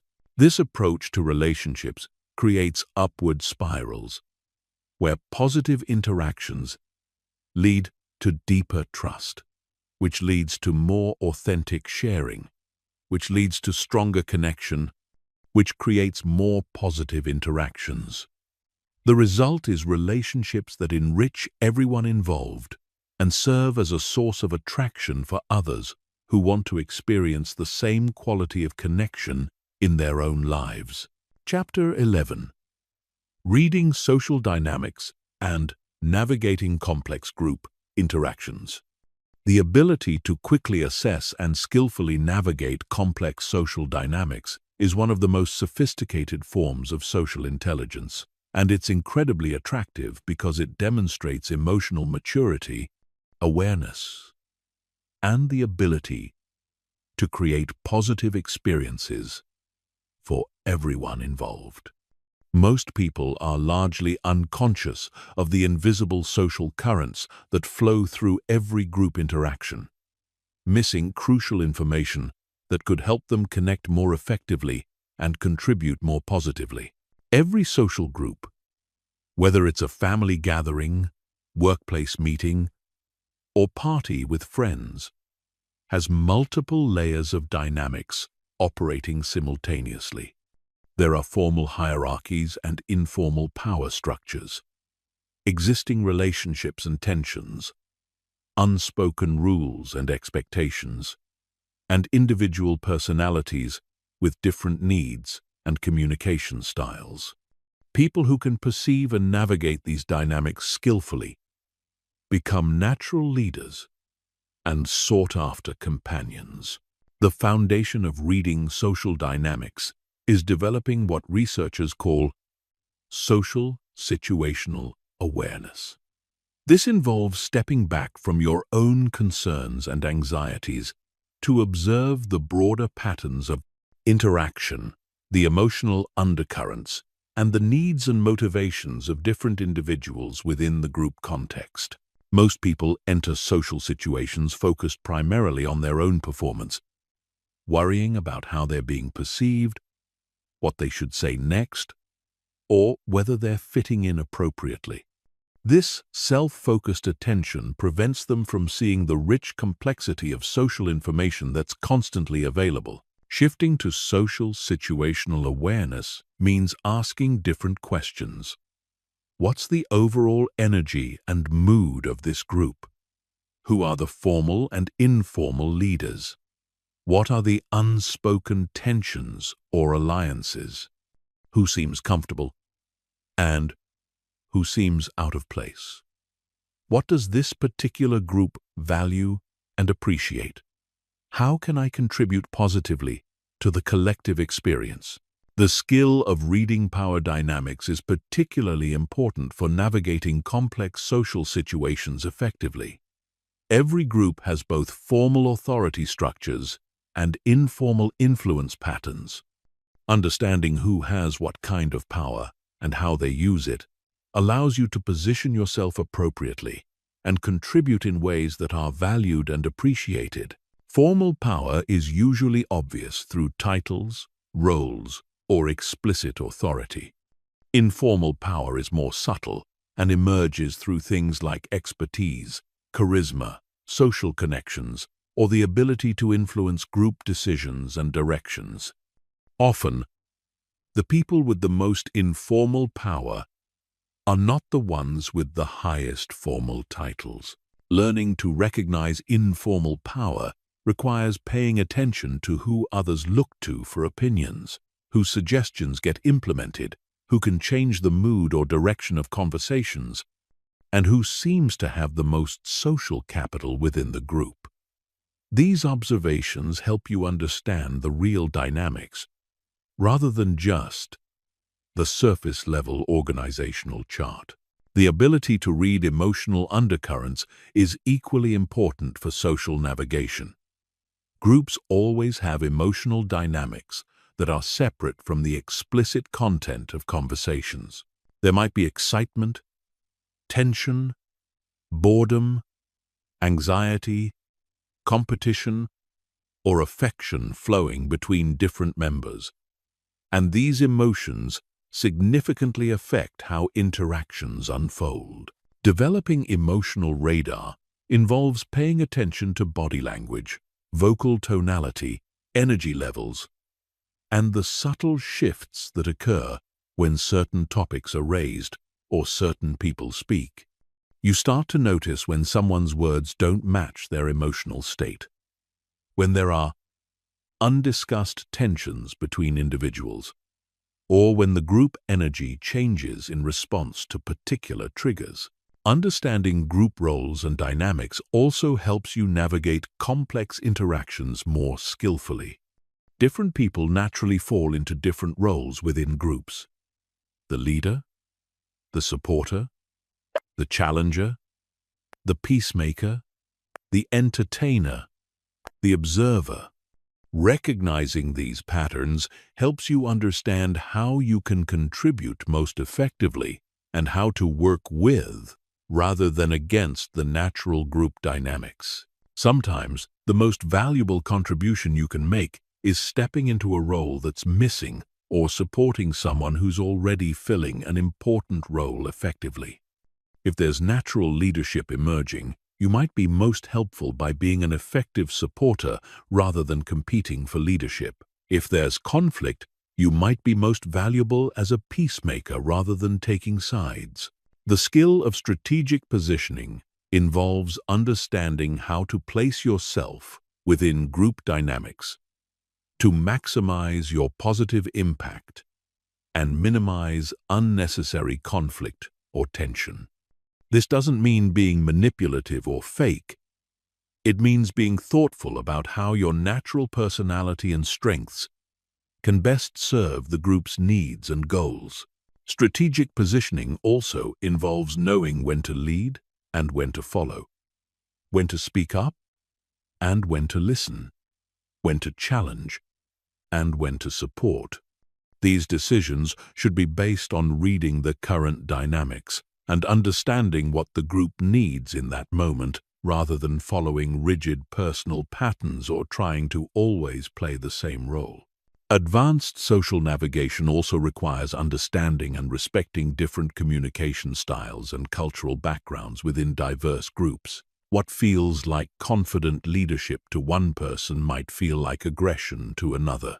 What seems like appropriate directness to some might feel rude or insensitive to others, with different cultural backgrounds or personality types. This cultural and stylistic sensitivity allows you to adapt your communication approach based on the preferences and comfort levels of different individuals within the group. It doesn't mean losing your authenticity. It means expressing your authenticity in ways that can be received and appreciated by diverse audiences. The ability to diffuse tension and redirect negative dynamics is one of the most valuable social skills you can develop. Groups inevitably experience moments of conflict, misunderstanding, or negative emotion. And someone who can skillfully address these situations without making them worse is incredibly valuable and attractive.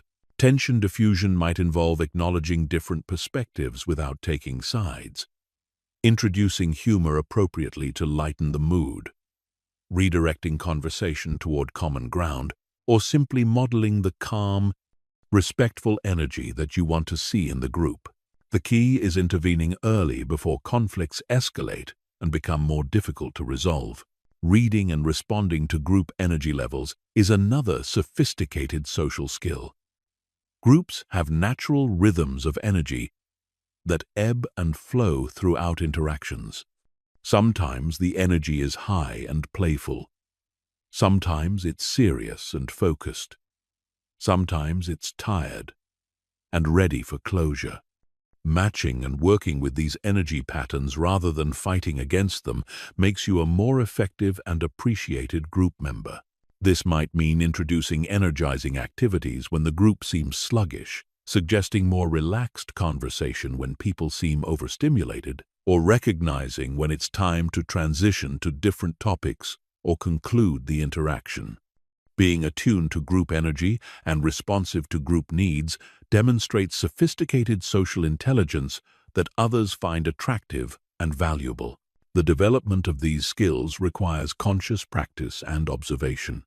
Start by focusing on one aspect at a time, such as power dynamics or emotional undercurrents, until you become more naturally aware of these patterns. Practice in lower-stakes situations before applying these skills in more important professional or social contexts. Remember that the goal is not to manipulate or control group dynamics, but to understand them well enough to contribute positively and navigate them skillfully. When you can read social situations accurately and respond appropriately, you become someone others seek out for important interactions because they trust your judgment and value your positive influence. Chapter 12. Sustaining attractiveness through continuous growth and self-development. One of the most common mistakes people make when developing attractiveness is treating it as a destination rather than a journey. They work on building confidence, improving their social skills, or developing their presence until they reach a certain level, and then they stop growing and start coasting. This approach inevitably leads to stagnation and decline because attractiveness, like physical fitness, requires ongoing maintenance and continuous development. The people who remain consistently attractive throughout their lives understand that personal development is not a project to be completed, but a lifestyle to be embraced. They maintain their appeal not through any single quality or achievement, but through their commitment to ongoing growth, learning, and evolution as human beings. The psychology of continuous growth reveals why this approach is so fundamentally attractive. Humans are naturally drawn to people who are expanding, evolving, and becoming more capable over time. There's something inherently magnetic about someone who is actively engaged in the process of self-improvement and life enhancement. This attraction to growth is rooted in our evolutionary psychology. Throughout human history, the ability to learn, adapt, and develop new capabilities has been strongly correlated with survival and thriving.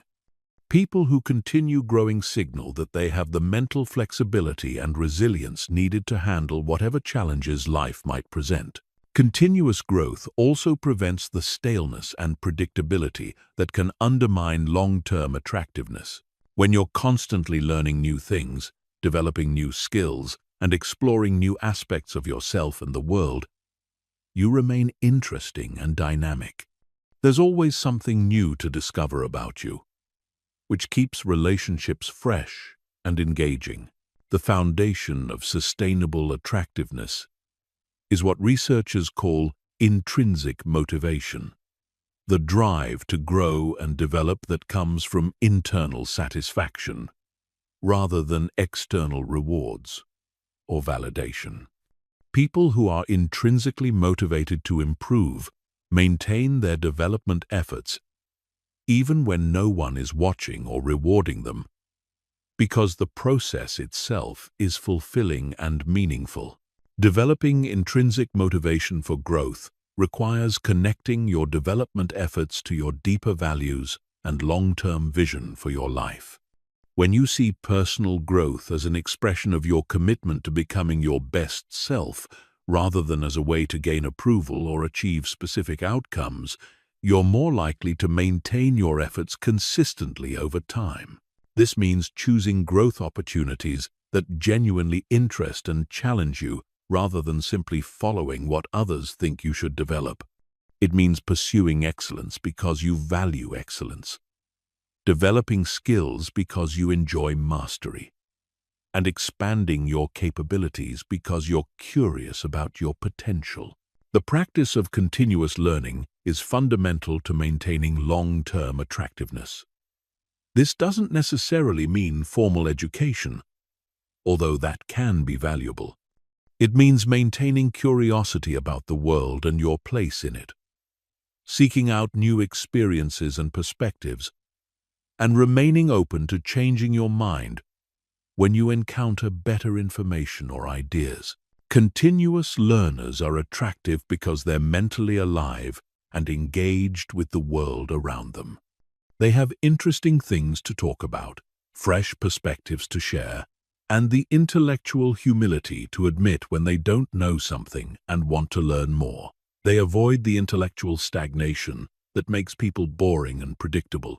The areas of learning that tend to enhance attractiveness most include emotional intelligence, communication skills, cultural knowledge, creative expression, physical health, and fitness, and whatever professional or personal interests genuinely fascinate you. The key is to maintain active engagement in multiple areas, rather than becoming narrowly focused on only one aspect of development. Physical health and fitness deserve special attention because they affect every other aspect of your attractiveness and life satisfaction. Maintaining physical vitality requires ongoing commitment to exercise, nutrition, sleep, and stress management. This isn't about achieving perfect physical appearance, but about maintaining the energy, confidence, and presence that come from feeling physically capable and healthy. The attractiveness of physical fitness goes beyond appearance to include the qualities that maintaining fitness requires and develops: discipline, persistence, goal-setting ability, and the confidence that comes from overcoming physical challenges. These qualities are attractive in themselves and tend to enhance every other aspect of your life. Emotional and psychological development is equally important for sustained attractiveness. This includes developing greater self-awareness, emotional regulation skills, empathy, resilience, and the ability to form deeper and more meaningful relationships. These internal qualities create the foundation for all external expressions of attractiveness. Ongoing emotional development might involve therapy, meditation, journaling, reading psychology, and personal development books, seeking feedback from trusted friends, or working with coaches or mentors. The specific methods matter less than the commitment to continuing to understand yourself more deeply and develop greater emotional intelligence and maturity. Creative expression and skill development also contribute significantly to long-term attractiveness. Having creative outlets and areas of developing expertise makes you more interesting and gives you sources of satisfaction and confidence that don't depend on other people's approval or validation. Whether it's music, art, writing, cooking, gardening, craftsmanship, or any other creative pursuit, having areas where you're developing mastery creates depth and richness in your personality. It also provides conversation topics and ways to connect with others who share similar interests. The maintenance of social and relationship skills requires ongoing attention and practice. Even if you've developed strong social abilities, these skills need to be exercised and refined to remain sharp. This means continuing to put yourself in social situations, seeking out conversations with diverse people, and working on becoming an even better listener, communicator, and friend. Advanced relationship skills include learning to navigate conflict more skillfully, developing deeper empathy and understanding, becoming more skilled at supporting others through difficulties, and learning to balance intimacy with independence in healthy ways. These skills can always be developed further, regardless of your current level. The practice of regular self-reflection is crucial for maintaining growth momentum. This involves regularly assessing where you are in different areas of your life, what's working well, what needs improvement, and what new areas you want to explore. Without this reflection, it's easy to coast on past achievements without continuing to push yourself forward. Self-reflection might involve weekly or monthly check-ins with yourself, annual goal setting and review processes, seeking feedback from trusted friends or mentors, or working with professionals who can provide objective perspectives on your development.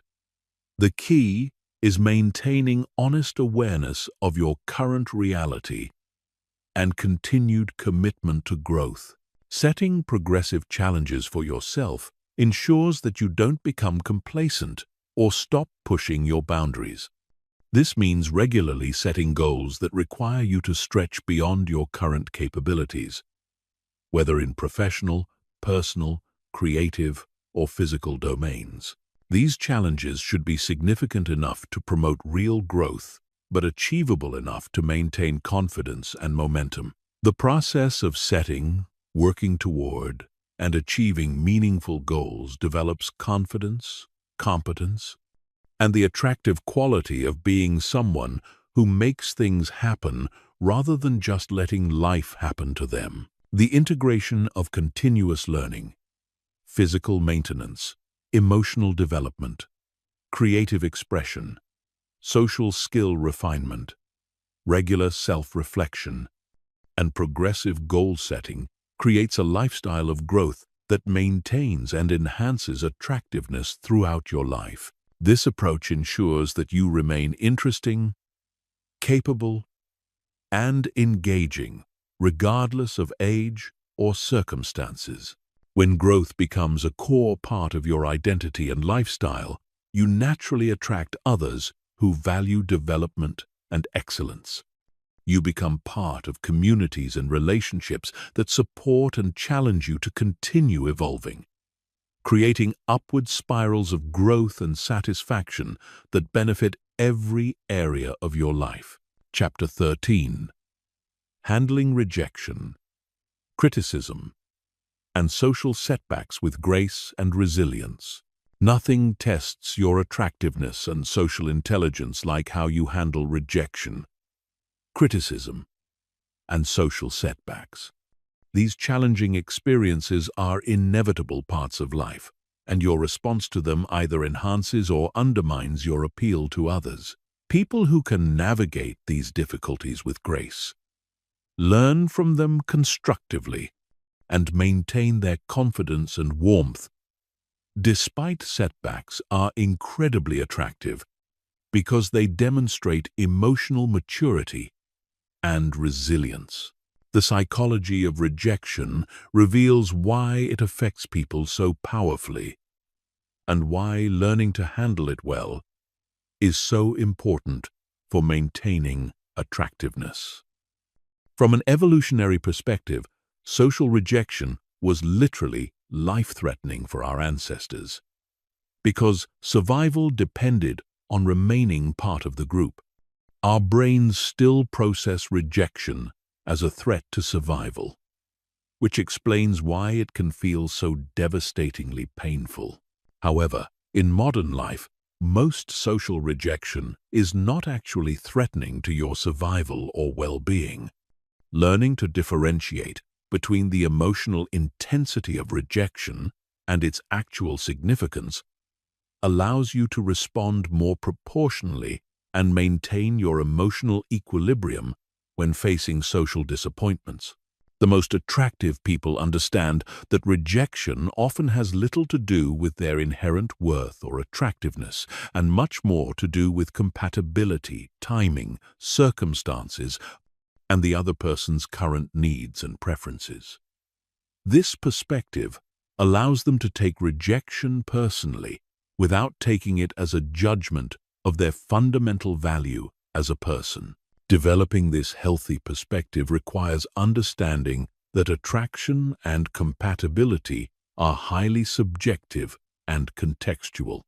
Someone might reject you not because you're unattractive or unworthy, but because you're not what they're looking for at this particular time, because you remind them of someone who hurt them, because they're dealing with personal issues that make relationships difficult, or simply because there's no chemistry despite your individual qualities. This understanding allows you to maintain compassion for both yourself and the other person when rejection occurs.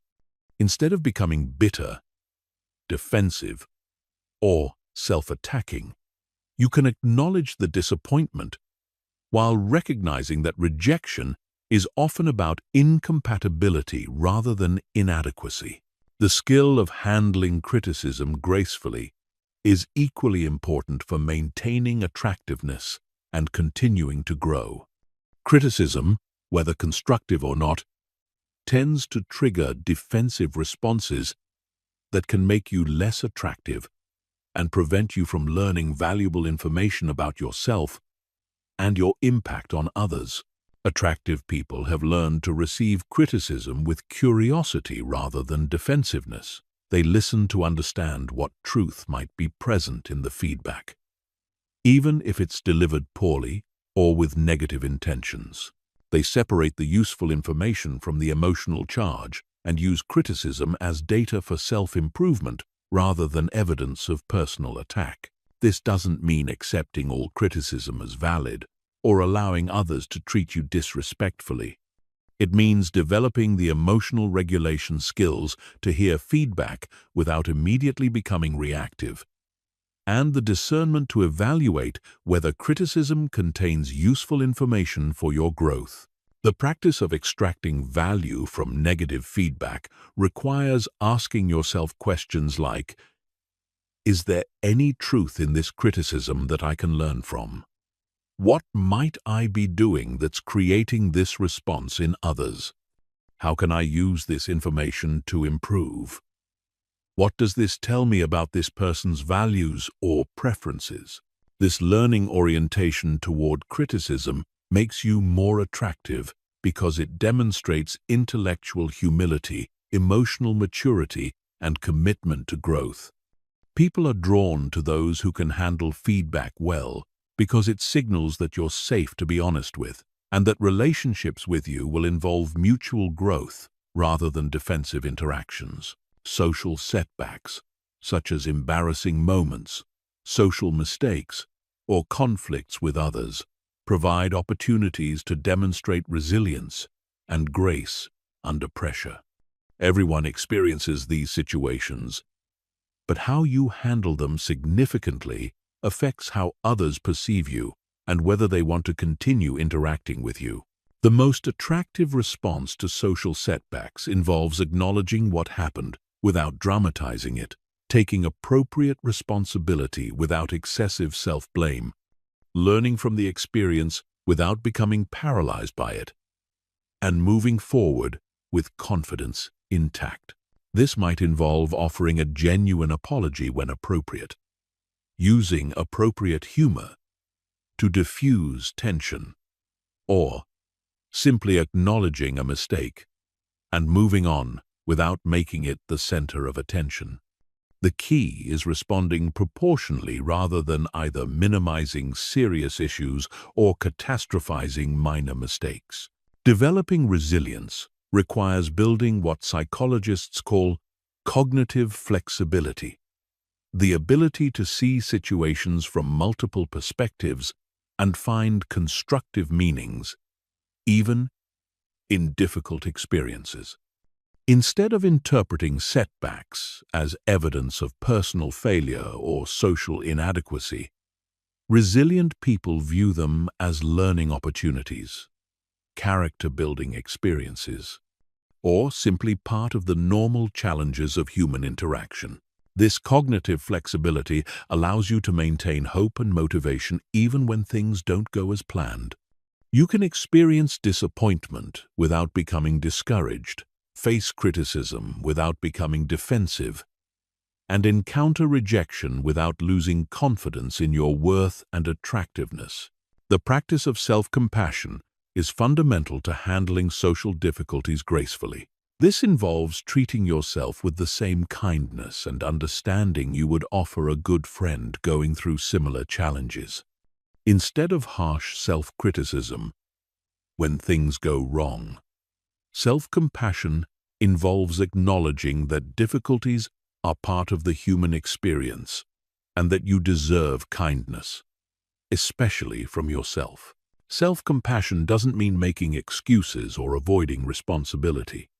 It means recognizing that everyone makes mistakes, faces rejection, and experiences social difficulties, and that these experiences don't negate your value or potential for future success. Maintaining perspective during difficult social experiences requires remembering that most social interactions and relationships are part of larger patterns rather than isolated events. One rejection doesn't mean you're universally unattractive. One criticism doesn't mean you're fundamentally flawed. One social mistake doesn't mean you're socially incompetent. This broader perspective allows you to maintain confidence and motivation even when individual interactions don't go well. You can view setbacks as temporary experiences rather than permanent judgments, which allows you to continue taking social risks and pursuing connections without being paralyzed by fear of negative outcomes. The ability to bounce back quickly from social difficulties is incredibly attractive because it signals emotional resilience and stability.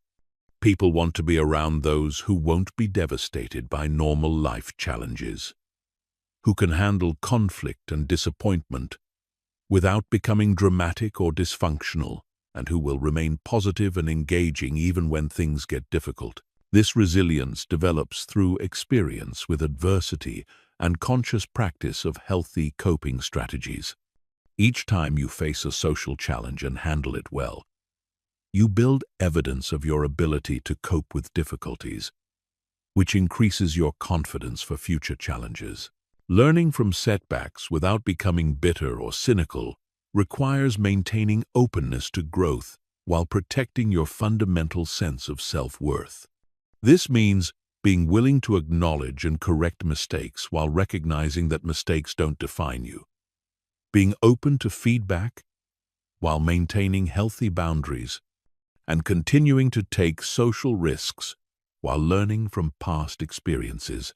The integration of healthy perspective on rejection, graceful handling of criticism, resilient response to setbacks, cognitive flexibility, self-compassion, and the ability to learn from difficulties creates an approach to social challenges that actually enhances rather than undermines your attractiveness. When others see that you can handle difficulties with grace and continue growing from challenging experiences, they're more likely to trust you, respect you, and want to build deeper relationships with you.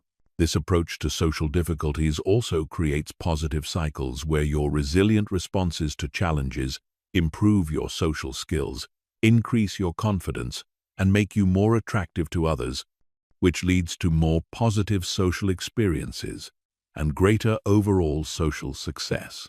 Chapter 14. Becoming a person. Others. Seek out. The principles of social magnetism. The highest level of social attractiveness is becoming someone that others actively seek out. Not just tolerate or occasionally enjoy spending time with, but someone whose company is genuinely valued and desired.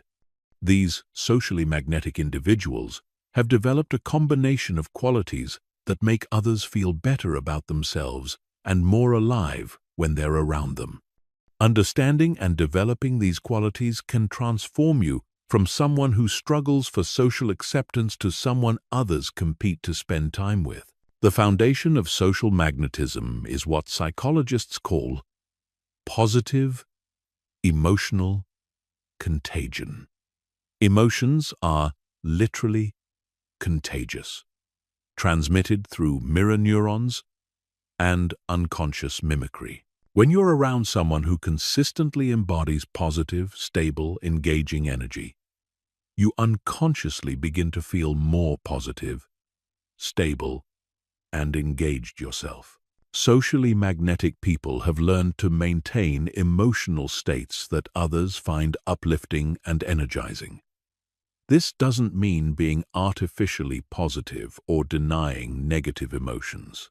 It means developing emotional regulation skills that allow you to process difficulties privately and show up in social situations from a place of genuine well-being and positive energy. This positive emotional presence is attractive because it offers others a break from the stress, anxiety, and negativity that many people carry. When someone encounters a person who consistently radiates calm confidence, genuine warmth, and life energy, they naturally want more of that experience in their lives. The development of positive emotional presence requires working on your internal state through practices like regular exercise, stress management, meaningful work, healthy relationships, and activities that bring you genuine joy and satisfaction. You can't fake positive energy consistently. It must emerge from actual well-being and life satisfaction. The second principle of social magnetism is what researchers call unconditional positive regard. This means approaching others with fundamental acceptance and appreciation for who they are, separate from whether they can give you anything or meet your needs. People are magnetically drawn to those who make them feel accepted and valued without conditions or judgment. This doesn't mean having no standards or boundaries. It means recognizing the inherent worth and dignity of others while maintaining healthy expectations for how you want to be treated. It means being able to appreciate people's positive qualities while being realistic about their limitations. Unconditional positive regard expresses itself through genuine interest in others, non-judgmental listening, and the ability to see and acknowledge people's strengths and potential. When others feel truly seen and appreciated by you, they naturally want to spend more time in your presence because the experience feels validating and life-giving. The third principle is what we might call social generosity. This involves looking for ways to add value to others' lives through your presence, skills, knowledge, connections, or support. Socially magnetic people are constantly thinking about how they can be helpful, encouraging, or enriching to the people around them. Social generosity might involve sharing useful information, making helpful introductions, offering emotional support during difficult times, celebrating others' successes, or simply bringing positive energy and interesting conversation to social interactions. The key is giving without keeping score or expecting immediate returns. This generosity creates positive cycles, where your investment in others' well-being motivates them to invest in yours. leading to deepening relationships and expanding social networks.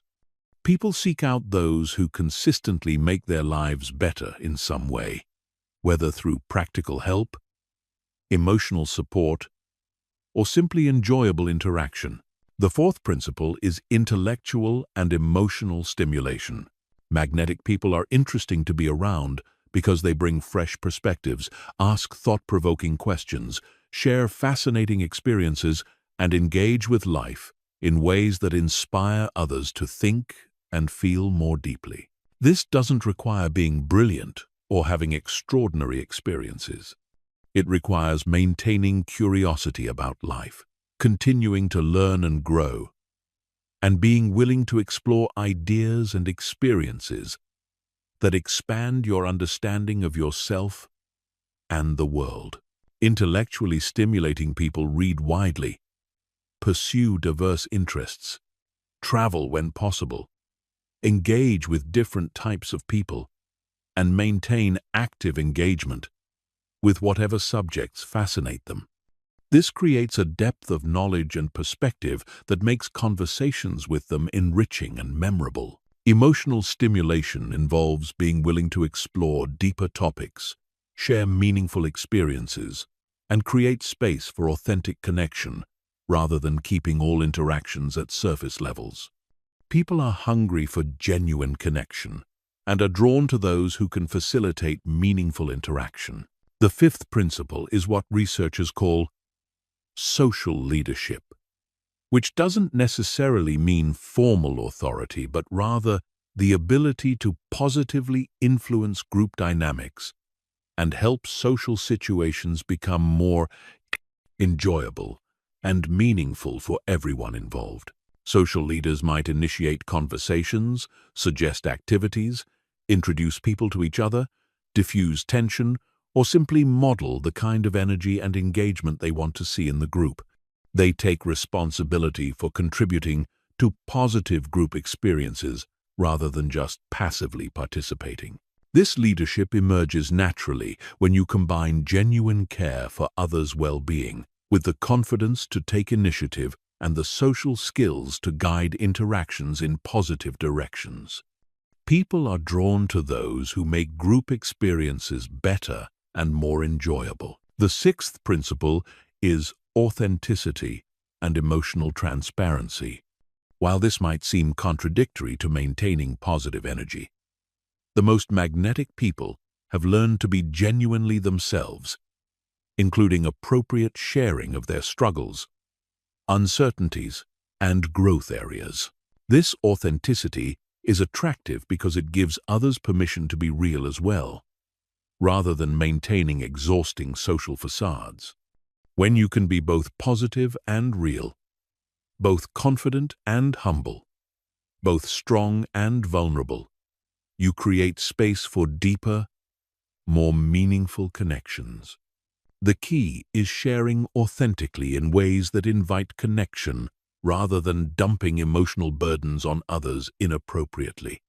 It means being real about your human imperfections while taking responsibility for your own emotional well-being and growth. The seventh principle is what we might call social intelligence in action. This involves reading social situations accurately and responding in ways that enhance rather than detract from group dynamics. It means knowing when to speak and when to listen, when to lead and when to follow, when to introduce new topics, and when to explore current ones more deeply. This social intelligence also involves understanding and working with different personality types, communication styles, and cultural backgrounds. Magnetic people know how to connect with introverts and extroverts, direct communicators and indirect ones, serious people and playful ones. The integration of positive emotional presence, unconditional positive regard, social generosity, intellectual and emotional stimulation, social leadership, authenticity, and social intelligence creates a quality of social magnetism that draws others consistently and powerfully. When you embody these principles, several things happen naturally. People begin reaching out to you more frequently. You get invited to more social events and opportunities. Others seek your advice and perspective. You become someone that people think of when they want to have meaningful conversations or enjoyable experiences. This social magnetism creates upward spirals where positive social experiences lead to increased confidence and social skills, which lead to even more positive social experiences. You become part of social networks that support and challenge you to continue growing, and you develop relationships that enrich every aspect of your life. The development of these qualities requires patience and consistent practice, but the investment pays dividends that extend far beyond social success, to include professional opportunities, personal growth, and life satisfaction that comes from meaningful connections with others. Chapter 15. Integration and Mastery. Becoming naturally attractive through authentic self-development. The journey from trying to be attractive to naturally being attractive represents a fundamental transformation in how you relate to yourself and others. This final chapter integrates everything you've learned into a coherent approach to life that creates lasting attractiveness through authentic self-development rather than performance. The goal is not to add attractive behaviors to an unchanged personality, but to become a person whose natural way of being in the world is inherently magnetic.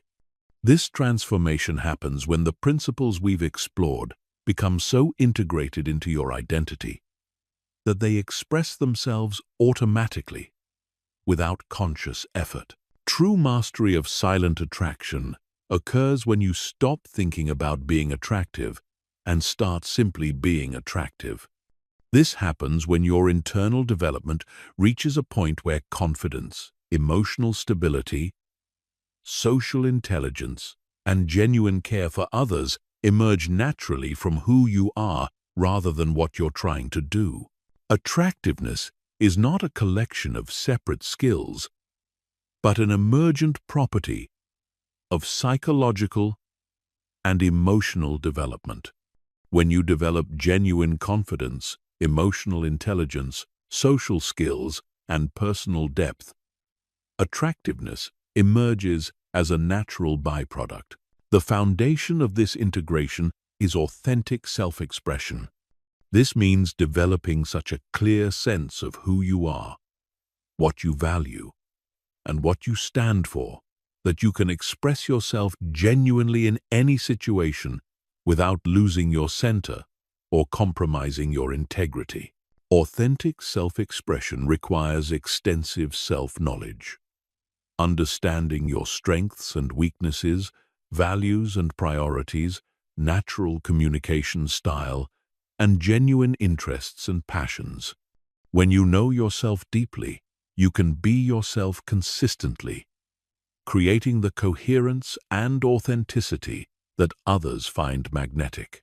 This authenticity is attractive because it's rare.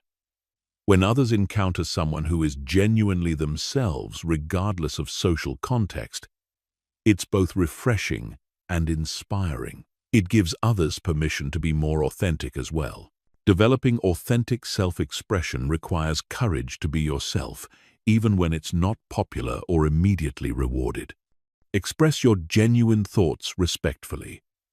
Pursue your real interests rather than what you think will impress others. And make decisions based on your values rather than social pressure. This courage develops through practice and positive experiences with authenticity. Each time you express yourself genuinely and experience acceptance, you build confidence in your authentic self. Each time you compromise authenticity for approval and feel dissatisfied, you strengthen your motivation to be more genuine. The integration process involves effortless excellence, developing the skills we've discussed to such a level that they become automatic expressions of who you are. rather than conscious techniques you remember to use. Effortless excellence develops through deliberate practice, consistently working on skills just beyond your comfort zone, with full attention and intention to improve. Over time, advanced skills become natural and automatic, allowing you to focus on even higher levels of development. This means practicing emotional regulation until maintaining calm confidence becomes your natural state. Developing social intelligence until reading group dynamics and responding appropriately becomes instinctive. The goal is natural competence that allows you to navigate life's challenges with grace and effectiveness while remaining genuinely yourself. The transformation also involves shifting from external validation to internal satisfaction as your primary source of self-worth. When your sense of value comes from your own assessment of your growth, contribution, and authenticity, rather than others' approval, you become more attractive because you're not needy or desperate for validation. This internal orientation allows you to engage with others from abundance rather than scarcity. You can be genuinely interested in others because you're not constantly worried about whether they like you. You can express yourself authentically because you don't need their approval to feel good about yourself. This shift requires developing intrinsic motivation, where your drive to grow comes from internal satisfaction rather than external rewards. When you're motivated by the joy of learning, the satisfaction of contributing, and the fulfillment of expressing your authentic self, you become naturally attractive because your energy is positive and self-generated. The mastery of silent attraction involves understanding that true attractiveness is about service to others rather than personal gain. When you develop yourself to contribute more effectively to others' well-being and happiness, attractiveness emerges as a natural byproduct of your positive impact. This service orientation doesn't mean self-sacrifice or people-pleasing. Develop yourself to be genuinely helpful, supportive, and enriching to others' lives. When people feel better about themselves and more alive when they're around you, they naturally want more of your presence. This contribution-focused approach ensures your growth benefits not only yourself but everyone you interact with, creating positive cycles that enhance every area of your life. You become attractive not because you're trying to be, but because you're genuinely making others' lives better through your presence, skills, and attention. The final aspect of integration involves understanding that this transformation is ongoing rather than completed. Authentic self-development is a lifelong process of growth, learning, and evolution. The most attractive people understand that they're always becoming rather than already finished. This growth orientation keeps you interesting and dynamic throughout your life. There's always something new to discover about you, new depths to explore, new skills being developed. This continued evolution prevents stagnation and keeps you engaged with life in ways that inspire others. The integration of authentic self-expression, effortless excellence, internal validation, service orientation, and commitment to ongoing growth creates a way of being that is inherently and sustainably attractive.